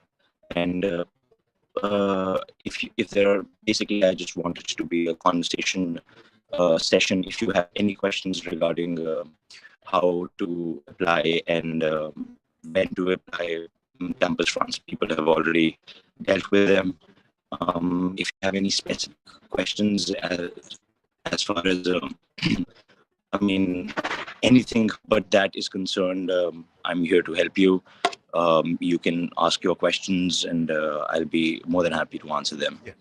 Raina, just wanted to ask one question. Like our two previous speaker has already spoken. There is a lot of scope in science, STEAM, but since you are starting in a very unconventional courses like law, and there are also new type of courses is coming up in the wake of the pandemic, etc. For example, data science, data analysis. So what are the main demand for the Indian students to study, since you are with the community? So you can say normally for which they can prefer France as a education destination. Oh, that's a very good question. France is people think that French people are only stuck to their own community, which is not right, because of the simple reason that you will find diverse regionalities, diverse nationalities here in Paris and in France. I think that as far as the streams of data science and other engineering and scientific related streams are concerned, there's this university which goes by the name of University of Pantheon. If anyone knows about that, it has really good courses, and it is one of the most recognized universities if you want to apply. It is highly competitive, and Sciences Po, obviously, I mean, I don't know back in India how many people know about Sciences Po, but I think Sciences Po should be one of the major universities you should be targeting. Then there are management universities, Schema Business School, and others as well, which are really nice. But these two sciences, when someone talks about political science, public policy, international governance, international security, I think Sciences Po is one of the most recognized universities, not only in Europe but in the entire world. Right. So Sciences Po should be not just because I am here, but because you should really research about Sciences Po. I mean, it's one university that you should look out for sciences, because the literal meaning of this university is the University of Sciences. So if anything that you want to do in sciences, Sciences Po should be your university. Right. And somebody is asking about, since you are a student right now, what is the campus life? How you experience that? So you want to know if you can just say something on the campus life in France. The campus life, okay. It's different. You will definitely get a cultural surprise when you come here, because I'm audible. Yes. Please go ahead. Your video is off now, but you go ahead. I can hear you. Okay. You okay? So I think the campus life is really competitive, and it really depends upon how well you connect with people. Because here, when you're in a master's degree, you really want to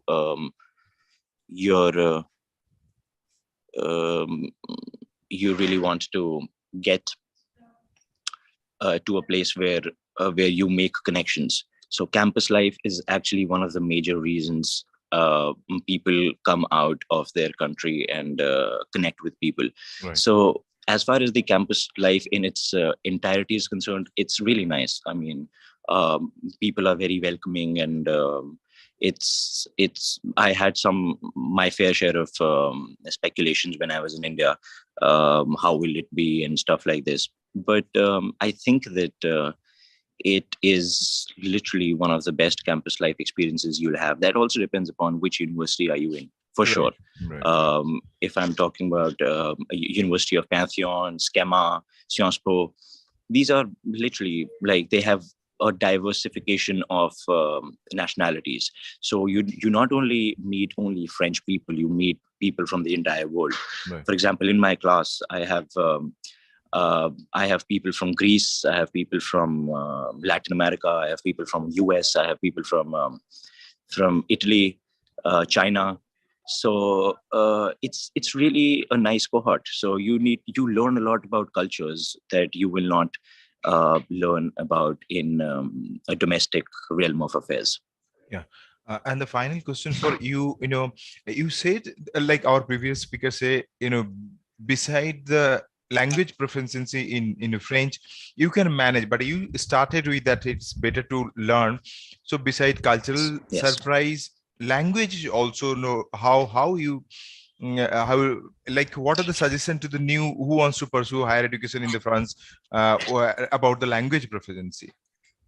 I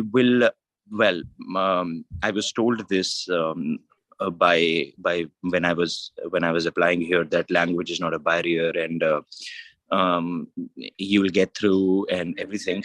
But practically, I will not, like, nothing to worry about. You will get through. It's not that you won't. I mean, Right. obviously you will get through. People speak in English, and if you're in an international university, the mode of language is always English. But then you need to understand this, that you have a life out of your university as well. You Right. need to go out, you need to eat, you need to be in the cafeterias, you need to order, you need to read signs, you need to go to the travel through the metro, take a bus and everything. If you do not know anything about French, you will be in a problematic situation, at least for a while.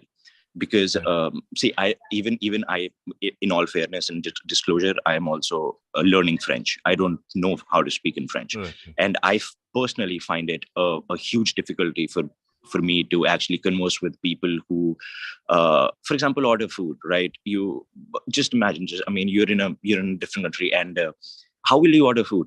What happens when a person does not speak in English? What happens? Are you going to, like, you will not be able to order food. So those things are very important. French is not mandatory. French is not a compulsion that you should know about. But I think if you are aiming at staying here after your master's, which I think that, you will be also wanting to get a job here or something like that, it's always an asset. Right. It's never mandatory, but it's always an asset. You should do probably at least A1, A2 when you from Alliance Française or somewhere. But you should at least have some knowledge about French. Right. It is difficult without the language. I will not lie. Yeah. Thank you, Sutish and Anna, for your insight. And you are talking from the Paris today. And Yes. I think our listener also, get insight into what is the campus life and what are the Yes. study they could. So thank you. So before we move into Germany, can I just ask Saurabh one question regarding please tell me, Saurabh, can you hear us? Please tell me how to go about the admission for bachelor in medicine. Is there any specific information you want to give, because this is meant for you, so I'm inviting you before moving. Well, as I said, for medicine, if someone wants to study medicine in France, they'll have to be really committed about it. আর তার কারণটা হচ্ছে যে language রিকোয়ারমেন্টটা খুবই strict. Right. আপনি medicine পড়বেন, কিন্তু medicine is not a general science, it's a practice, it's profession basically. It's not a research science. So research যদি আপনি করতে চান, আপনি বায়োমেডিক্যাল ইঞ্জিনিয়ারিং পড়তে চান, আপনি যদি মাইক্রোবায়োলজি পড়তে চান, এগুলো সবই ইংরেজিতে পড়া সম্ভব। সবই মাস্টার্স ডিগ্রি আছে। আপনি এখান থেকে বায়োটেক পড়ে ফ্রান্সে একটা স্পেশালাইজেশনে আপনি মাস্টার্স করতে চাইবেন, কোনো প্রবলেম নেই। কিন্তু যদি আপনি এখানকার এমবিবিএস এক্সামটা নিতে চান, so you want to study medicine in France, সেক্ষেত্রে the entry barrier is actually quite high, and that is a C2 in French. এবং C2 just for context, C2 মানে হচ্ছে ফরাসিতে মাস্টার্স করা সমতুল্য। মানে আপনাকে মোটামুটি 3 বছর রিগারাসলি ফ্রেঞ্চ শিখতে হবে। সেটা অবভিয়াসলি সম্ভব, সেটা আপনার আলিয়ান্স ফ্রান্সেজে বা রামকৃষ্ণ মিশনে আপনি ইনরোল করে শিখতে পারেন, কিন্তু সেই কমিটমেন্টটা দেখাতে হবে। আগে C2 ল্যাঙ্গুয়েজ রিকোয়ারমেন্ট পেলে তবেই আপনি পাবলিক ইউনিভার্সিটি, বিকজ মেডিসিন আপনার পাবলিক ইউনিভার্সিটিতেই পড়তে হবে, সেক্ষেত্রে আপনি ক্যাম্পাস ফ্রান্সের অ্যাডমিশন প্রসেসে অ্যাপ্লাই করতে পারলেন। আমাদের অ্যাডমিশন প্রসেস সব ইউনিভার্সিটির জন্যই 2 রকমের অ্যাডমিশন প্রসেস আছে। একটা হচ্ছে আপনি ক্যাম্পাস ফ্রান্সের থ্রুতে অ্যাপ্লাই করলেন, যেক্ষেত্রে আমাদের একটা কমন অ্যাডমিশন পোর্টাল আছে, আপনি 7টা ইউনিভার্সিটি সিলেক্ট করতে পারেন, সেটা যে কোনো ডিসিপ্লিনে হতে পারে, আর সেটা অবভিয়াসলি আমরা অ্যাসিস্ট করব সেটা সিলেক্ট করতে। সেটা সিলেকশন হয়ে গেলে আপনাকে একটা ইন্টারভিউ দিতে হবে, যেটা আপনি ইস্টার্ন রিজিয়ন থেকে দেখলে আপনাকে ক্যাম্পাস ফ্রান্স অফিসে ইন্টারভিউটা দিতে হবে। ইন্টারভিউ দেওয়ার পরে আপনার কোর্সটা আপনার অ্যাপ্লিকেশনটা ওই 7টা ইউনিভার্সিটিতে পাঠানো হবে, এবং আপনি আপনার পোর্টালে দেখতে পারবেন কোথা থেকে অ্যাডমিশন আপনার অ্যাকসেপ্টেন্স গুলো এসেছে। তো মেডিকেলের ক্ষেত্রেও একই সিস্টেম, আপনি ওখান দিয়ে অ্যাপ্লাই করতে পারবেন, কিন্তু অ্যাডিশনালি ল্যাঙ্গুয়েজ রিকোয়ারমেন্টটা আপনাকে ডেমনস্ট্রেট করতে হবে। যদি কোর্সটা ইংলিশে পড়ানো হয়, মানে মেডিসিন বাদ দিয়ে অন্য কোর্স যদি ইংলিশে পড়ান, তাহলে আপনার ল্যাঙ্গুয়েজ প্রফিসিয়েন্সি ওরকম দরকার হবে না, বাট ফরাসি যে কোনো কোর্সে গেলে আপনাকে ল্যাঙ্গুয়েজ প্রফিসিয়েন্সিটা দেখাতে হবে।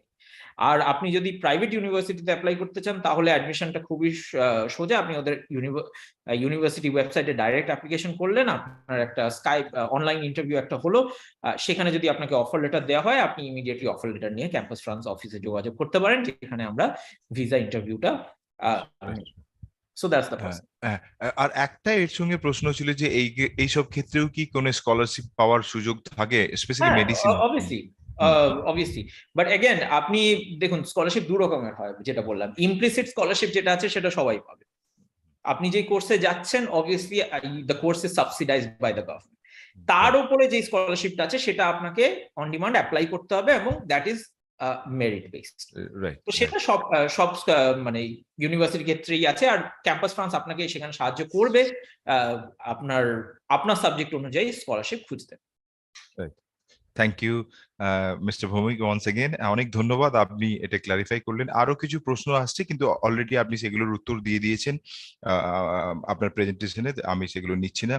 নাও we will invite doctor Sanam Ruhi. Sanam Ruhi is an Alexander von Humboldt Fellow at the Center for Modern Indian Studies, University of Göttingen. As a social anthropologist, her work encompasses the themes of the embodied migration infrastructure, transnational resource flows, and their ramification on the caste and religious inflicted community formation within the Indian diaspora.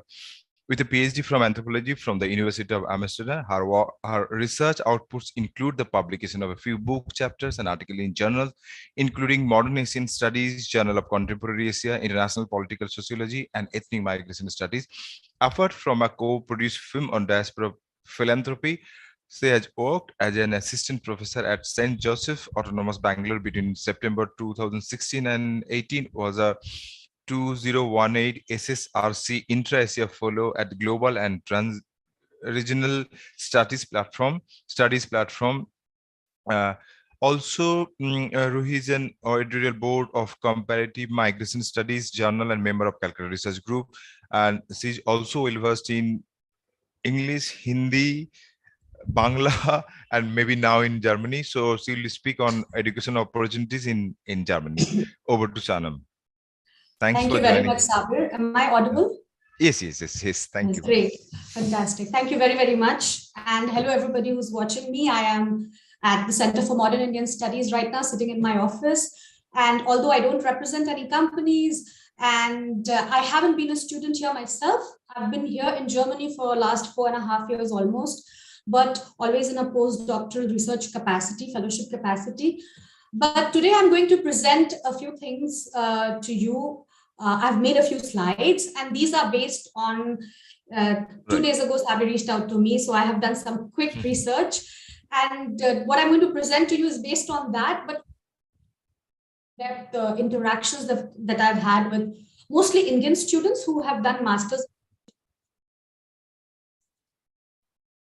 I'm not an expert in this area, so right now I'm going to share. Right, you can share your screen here. Yeah, my PPT with you. Yes. We'll begin. Yeah, we can see it clearly. Yeah. Yes. Okay. Perfect. Yeah. So today I'm going to give you a very I've tried to make it as comprehensive as possible overview about why would you choose a destination like Germany? What are the international higher education opportunities and what are the different scholarships? Although I have not prepared much on the scholarship, but I'll try to give you an overview. So let's begin. What am I going to cover in the next 20 minutes? If you think that I'm overshooting, please tell me. So I'll tell you why you should choose Germany if you have to. What are the challenges that you may face? Then I will go into the specificities of doing a bachelor's degree here, a master's degree here, and even PhD. And how do you plan for your studies here? Briefly, I'll also touch upon scholarships. And I've tried to put together a few resources, share this PPT with Sabir, and then he can sort of disseminate it. Okay? So let us begin with the first important question many of you may have. Why should I choose Germany to study? And I'm not here sort of representing Germany in any way, but I'm just trying to tell you why it could be a very good option for many higher education, a tertiary educational degree in or outside of India, for instance. So to begin with, first and foremost, Germany really offers very good high quality education. Here, when you do right from your bachelor's, you are into a system which is very research intensive. I have the undergraduate level, and students are expected to read, reflect, write original essays. So it's quite research intensive. In Germany is, of course, that largely you do not have to. Germany has 16 states, but I think except for one state, Baden-Württemberg, where they charge you some 1,500 euros per semester, which is an equivalent of 1,20,000, so not a lot of money. Otherwise, education is largely free, except when you are really going for, say, MBA or those kind of degrees that are professional degrees, then you have to pay. But otherwise, education is free or you are charged very little.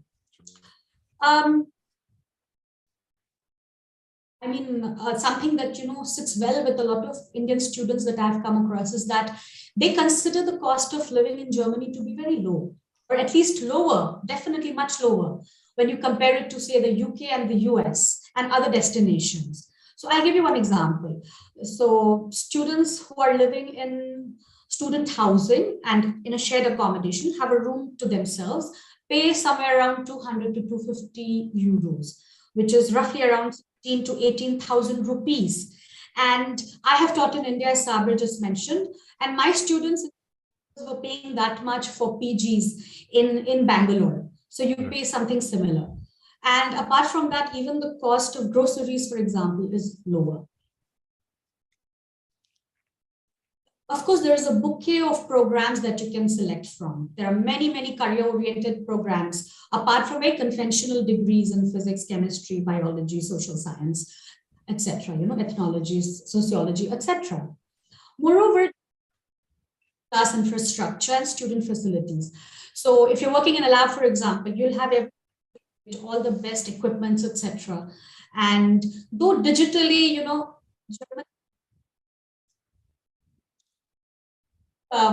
all the other kinds of infrastructure are really world class, and student facilities are really top notch. I think it's really student in Germany here. And if we have time, we'll come back to that again. But I want to quickly say, for example, so I did my PhD partly in the Netherlands, where we really had to pay for our afternoon meals, quite high prices, but there's something called a student canteen or Mensa, where you really pay like 2 euros and you get a warm, very complete meal with a salad and food, etc. So, you really don't have to worry about your food. Apart from that, so like all parts of Europe, after the Bologna process in the last 22 years or so, what has happened is Europe in general has seen standardization of education across European countries, increasing English education, English degrees in masters particularly, and a sort of emphasis on internationalization of both the student body and the curriculum. So what that a lot of students are now. Sanam, just sorry to interrupt. Your microphone is sometimes far away from. So can you just keep? Sometimes we can't hear you. Yeah. Oh, I'm so sorry. I'm Yeah. so sorry. So just keep closer to. Yeah. I think now it's. Okay. Is it? Do you think it's better? Yeah, it's better. It's much better. Okay, great. Yeah. Okay.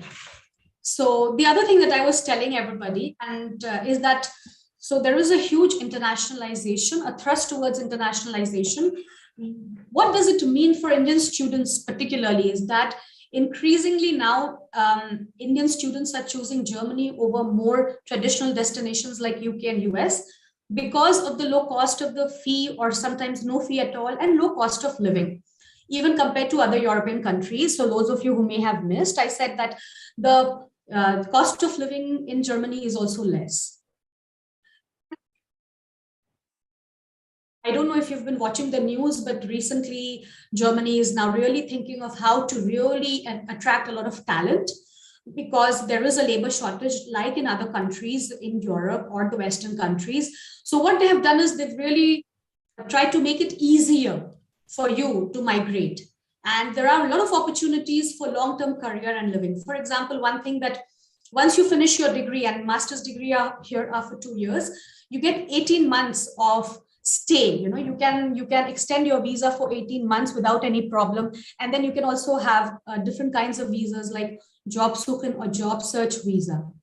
So is it okay, Sabir? Am I audible now? Yeah. Perfect. Okay. So while there are so many things about coming and choosing Germany as a place for your next degree, of course, there are also certain challenges. And what are these challenges? I think the speaker before me also mentioned about France, and he pointed out that it is good to learn the language for Germany as well. So while I told you about the Bologna process in the last slide, and after that, in the last 22 years, a lot of courses are now being increasingly offered in English or in bilingual, so German and English. But so in campus, you may not face a problem. Internationalization of the student body and the curriculum, but you may face side. So for your everyday interactions and in general, so you might be aware that UK, is a multicultural society. But in Germany, there's a strong emphasis on being integrated. And one of the key things to become integrated is to learn the language. So my suggestion to students would be, but it would really be great that if you could already say, for example, study till B1, or if not that, A2, and then come here. Of course, while you are here, all the students have the opportunity to learn German language for free, but they are not intensive because you will be doing heavy course load and you cannot give a lot of time. So you would just have like a couple of days in a week to learn the language, which is not enough. So it's always good to already do some A1, A2, and perhaps even B1 courses in India, and then come here and then restart them so that you can really build on them. While you study, you also do these free courses that are offered in the university. Another challenge that I think is rising inflation. So as you all know, things 8%, 9% inflation, prices of things have gone up. For students, how does it matter? I think over 2022, this year, you have to have a blocked account before you come to Germany. And initially, I think a couple of years ago, so it was 8,000 something euros. You need to have it blocked. You can use it once you come here, but you have to show when you apply for your visa that I have this much money. Now it has increased to, I think, 10,500 or something. I don't know the exact amount, but roughly that much. So you also need to have this much amount of money in your account. Case in Germany is that while there are so many different varieties of courses you could choose from, the demand are not everywhere. Once you finish your course, if you're doing a master's or 2 years master's, once you finish it, what do you do? If you want to stay back. So the demand for skills are very much limited in a few sectors. And as some of you might have already guessed, Obviously, IT is one of those sectors. Hospitality, interestingly, is there, but you really need to have a very good grasp of the German language to be in that sector. And there are others. So you see, so you might want to do something interesting. And see, I am a social scientist. So the examples I may draw upon would largely be from my own, from the degrees and from the disciplines that I am familiar with. Of course, if you are doing, I mean, I am also a Humboldt fellow, and most of the Humboldt fellows are in the hard sciences. They are chemists, physicists, etc. And there also I've heard that there is a problem. I mean, it's not very easy. There are only certain sectors where the demands are very high. But if you're into, for example, pure research, then it might be a little difficult to get a job.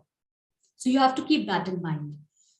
Another thing which may not be a problem, let me just adjust my chair so that you can see me properly. Yeah, so another thing that you all might, may not bother many of you, but may bother some of you is that not a lot of universities rank very highly, but that does not mean that their quality is bad. German universities, almost all universities, there isn't a lot of competition like universities in the UK or US have, because all of them have very similar standards. They all provide you with very good quality education. But in the international rankings, when you search, they will not, their names will not throw up. So challenge if you're really looking for the best, and if ranking is something you would be worried about. Now I go to the different kinds of degrees that you do. A lot of Indians did meet a few Indian students who have done their bachelor's here. So while it is not very popular among non-German speaking countries, people from these countries don't choose them. There are some who do want to come here. The flip side is that very few courses are offered at the bachelor's level. So you really need to have C1 level of, so it's same, I think in French, A1, A2, B1, B2, C1, C2, that's where it ends. So you need to have at least, I think, C1 level of expertise if you want to study bachelor's in Germany, which is mostly taught in German. Another problem, unlike I think somebody who spoke before me said that there's an agreement between France and India, one of its kind, and our degrees are recognized there. In India, there is in Germany, you need to have 13 years of schooling. So usually we have 12 years of schooling, right, for higher secondary education. So what you have to do then is, if you want to do bachelor's, then you have to do 1+, so plus 1 year. So ideally study for a year, do an undergraduate course for a year, plus those 12 years combined can be 13 years, because their Abitur is usually for 13 years. Abitur is the higher secondary education. Another way could be that you come here and you opt for something like an in-between thing, which is called Studienkolleg. It's kind of a foundation course that will compensate for 1 year if you have not studied for 13 years. You've just done higher secondary and you come here. Other option is bachelor's in India, as I already said. And for, of course, for all these STEM degrees, etc., you need high scores in GE to get admissions here. And as I said, you would need C1 level of knowledge of German for courses taught here in for BA. Now for not just BA, sorry, bachelor's.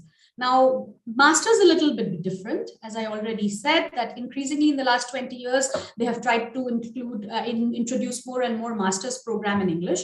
So therefore, you really have a lot of options, many English taught programs. And they're very popular among international students, particularly Europeans, but also people from all over the world. And just as an aside, I might say, right now, there are around 33,500 or so roughly Indian students studying in Germany, and 2 lakh Indians living in Germany. And Indian population or Indians are the large, I think, if I'm not mistaken, the highest growing migrant group in the country. Of course, they are not the largest, because there are others, Polish, Turkish, etc. But Indians are rapidly rising. So they are one of the fastest growing international groups or ethnic communities in Germany. Now, there are different types of higher educational institutes. Something we're familiar with when we come from India. There are the traditional universities, which are theory-oriented. There are technical universities, or what is referred to as TU, And they are one of the best, if you're, especially for STEM degrees, TUs are really great. Or if you're an engineer, it's really wonderful. And then there's something called Fachhochschule, or even, how do I pronounce that? HAW, Hochschulen für angewandte Wissenschaften. So these places are equivalent to our polytechnic institutes, but actually not really, because our polytechnic institutes are not really very well respected. But here, the Fachhochschule, the HAWs, the FHs are very well respected. The difference between them and the university is that they are very industry oriented. So if you wanted to have a degree in business or architecture, you know, and then you can really go to these institutes and study there, and then you are industry ready. But of course, you need to know the language. So German would be very important if you really want to do these kind of traditional degrees, HAW or FH. And the universities and TUs, on the other hand, are very research intensive, and you all know about it. Germany has a reputation of really being there. I mean, its science is really well renowned, and it prepares you for both professional as well as academic careers. Whereas the HAW and FH are more practice oriented rather than theory heavy, and they are more suitable for professionals, or if you want a technical career. That was for masters, but since most of the students who come from India to Germany are for masters, I want to spend a couple of minutes more and to let you know what are the eligibility criteria, for example. So you really need good grades, 65% or above. You need a statement of purpose, of course, and a CV, especially for some professional masters, you know, if you're doing a master's in public policy or business management, etc. Usually you also need 2 letters of recommendations, and you have to cite your curricular and non-curricular achievements. And most of the masters require bachelor degree subjects. So if you are going for physics, then you need to have an undergrad degree in physics. And in all the English courses like elsewhere. But I think unlike the UK, where where your IELTS scores have to be 7.5 or 7, here 6.5 is an acceptable score. And of course, if you're going for German taught courses, then you really need to have proof of German proficiency.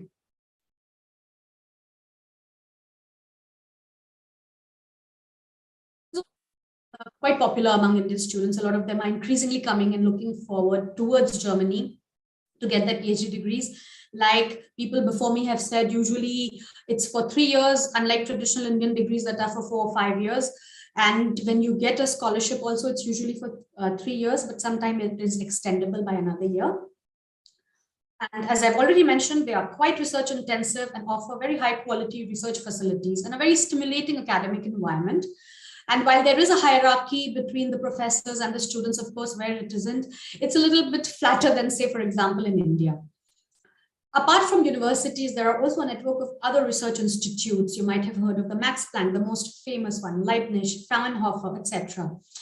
They also offer affiliated PhD programs in different streams of science, engineering, humanities, and even social sciences.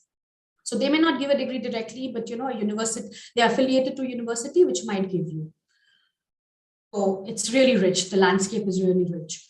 A relevant research topic and question is again what you need from a related master's discipline to approach somebody, to approach a professor. So how do you really go about doing PhD here? I already said, you have a topic, you have a proposal in your mind, you approach a professor and tell them that this is my research area and I'm interested in you and you work on similar areas. Would you be willing to take me under your wings? The other way could be that there are advertised positions for particular projects where then you don't have a lot of flexibility to do your own stuff. The topic is decided, what you will study is decided. There might be some flexibility, it really depends. So these are the 2 ways. Now, once you're selected, so for the first one, where you approach a particular with a topic and a proposal, etc., sometimes they may have their own funding, but this is becoming increasingly difficult. So the professor may not be able to give you a funding. And then what you have to do is you have to look for external funding for it. So you get accepted. Sometimes you even have to give an exam. So you get accepted for a PhD, and then you have to look for funding. But for project PhD, usually it is funded. While it doesn't give you flexibility, it's usually funded.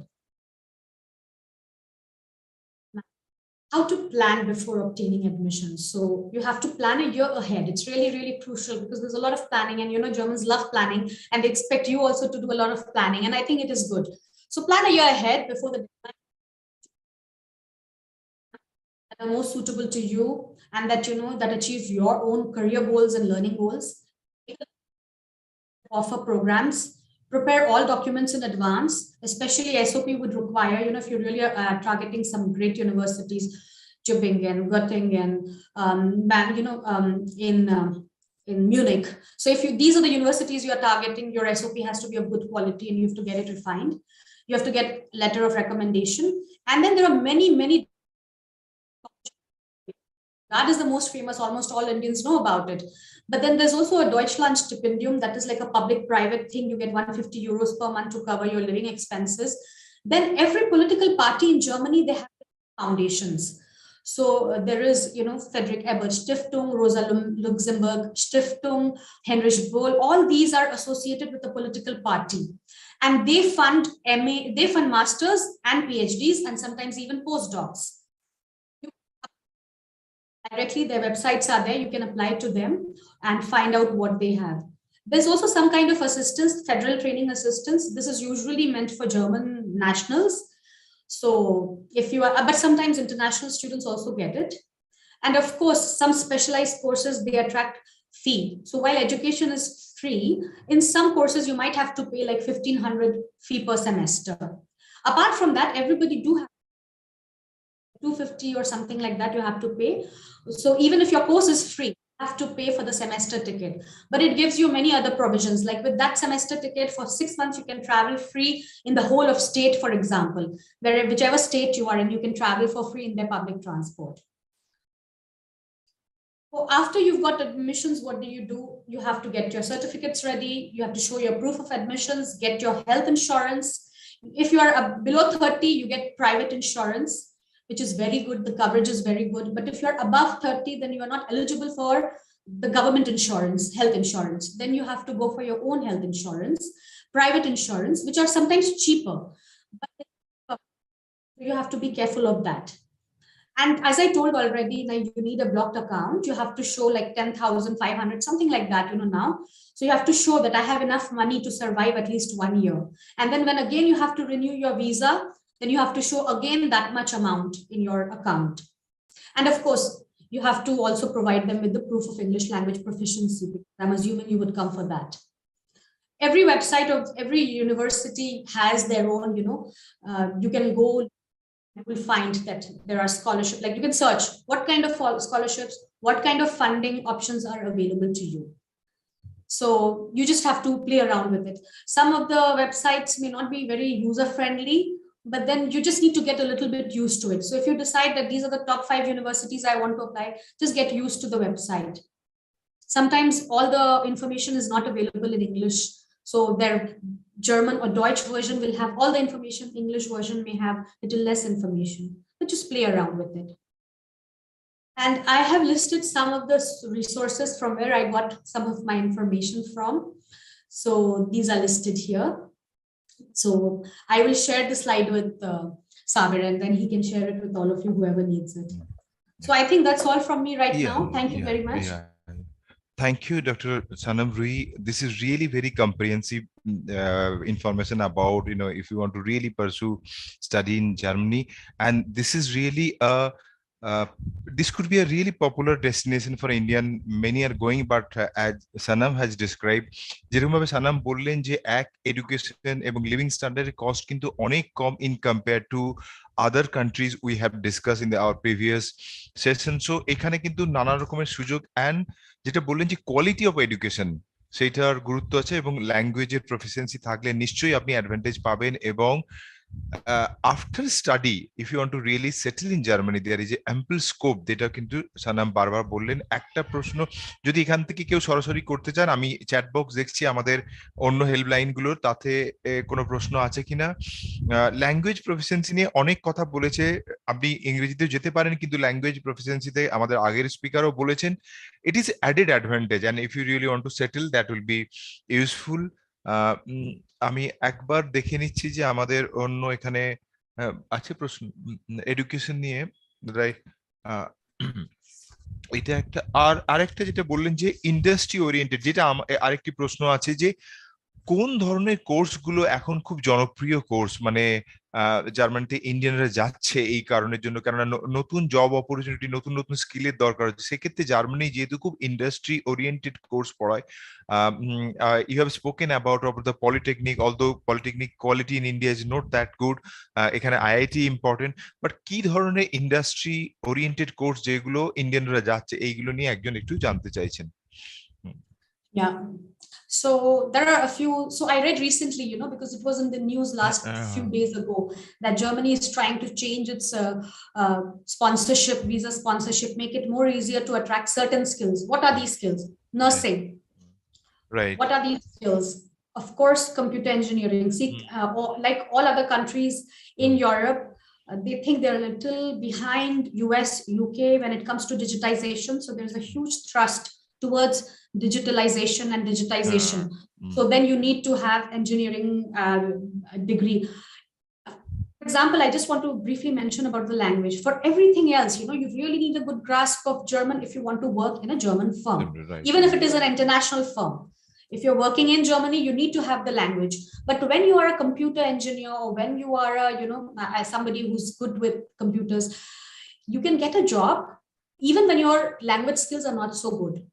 So they have this added advantage because the requirement is so high at this point that they're even willing to not, you don't even have German skills.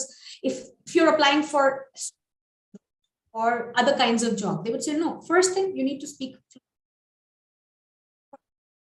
technical side jobs, coding, website building, etc.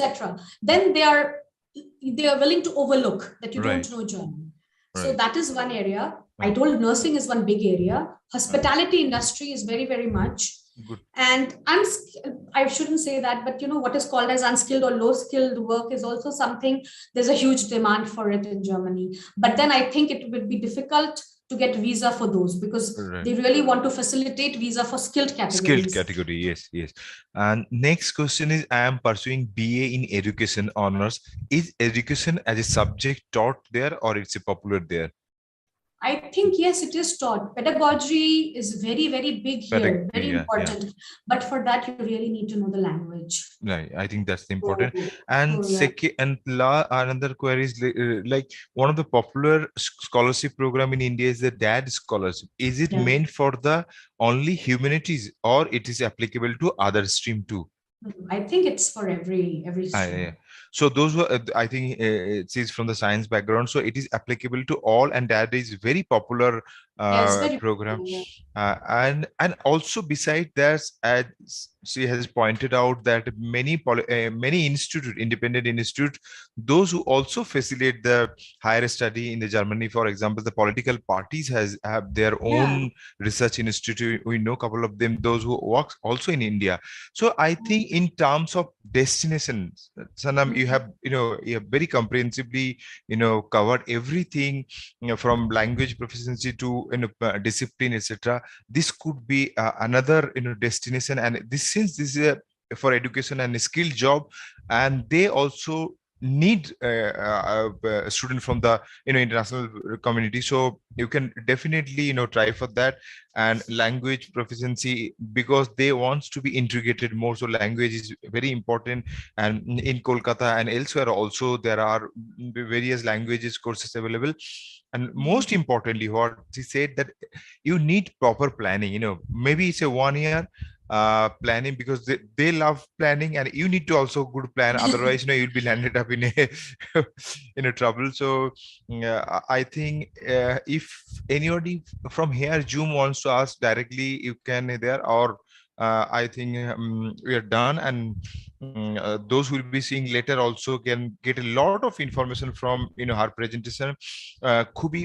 খুবই ভালো করে উনি বুঝিয়ে দিয়েছেন প্রতিটা পদক্ষেপ, কি ধরনের ডিমান্ড, কি ধরনের প্রস্তুতি, এবং আমাদেরকে খানিকটা, যেটা উনিও বললেন, চোখ কান খোলা রাখতে হবে। ওয়েবসাইটে আজকাল প্রচন্ড সব রকমের তথ্য পাওয়া যাচ্ছে, যদি জার্মান ল্যাঙ্গুয়েজে থাকে, আপনি ট্রান্সলেটর ইউজ করে এই সম্বন্ধে খবর রাখতে পারেন। তো আমার মনে হয়, আর অনেক ধন্যবাদ। আপনার কোন সময়ে আমি জানি না, টাইম গ্যাপে, কিন্তু তার সত্ত্বেও সময় বার করে আপনি জয়েন করলেন, অনেক ধন্যবাদ। আমরা একেবারে শেষ দিকে, কেরিয়ার পথ নির্দেশে এই অনলাইন আলোচনায় আপনি যেমন উপকৃত হচ্ছেন, অন্যদের উৎসাহিত করুন। আজকের এপিসোড আপনি শেয়ার করুন। যেহেতু এটা WBMDFCর অফিসিয়াল ফেসবুক পেজে আছেন, অনেকে পরবর্তীকালে দেখবেন, ইউটিউবে আছে এবং শেয়ার করবেন।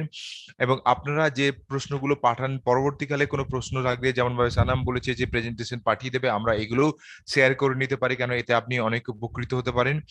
2 ঘন্টার কর্মকাণ্ডের পেছনে অনেকের ভূমিকা থাকে। আমরা কৃতজ্ঞতা জানাই WBMDFC চেয়ারম্যান মাননীয় মোহাম্মদ গুলাম আলী আনসারি মহাশয়, আইএস অফিসার, যিনি এই ধরনের আইডিয়া গুলো দেন এবং আমরা এগুলোকে এক্সিকিউট করি। WBMDFCর এমডি মাননীয় মৃগাঙ্ক বিশ্বাস মহাশয়, জিএম মাননীয় মোহাম্মদ নাকি, এছাড়া WBMDFCর অন্য সহকর্মী বিন্দু যারা সারা সপ্তাহ ধরে এই প্রোগ্রামকে সফল করার জন্য চেষ্টা করে। আমার সঙ্গে প্রযুক্তিগত সহযোগিতা ছিলেন সোহেল রেজা ও আয়েশা সুলতানা, তাদের প্রতি কৃতজ্ঞতা জানাই। আজকে যারা যোগদান করলেন, আমাদের যারা রিসোর্স পার্সন ছিলেন, তাদের সবাইকে ধন্যবাদ, থ্যাংক ইউ বলে আমরা শেষ করছি। শুভরাত্রি, থ্যাংক ইউ, গুড নাইট।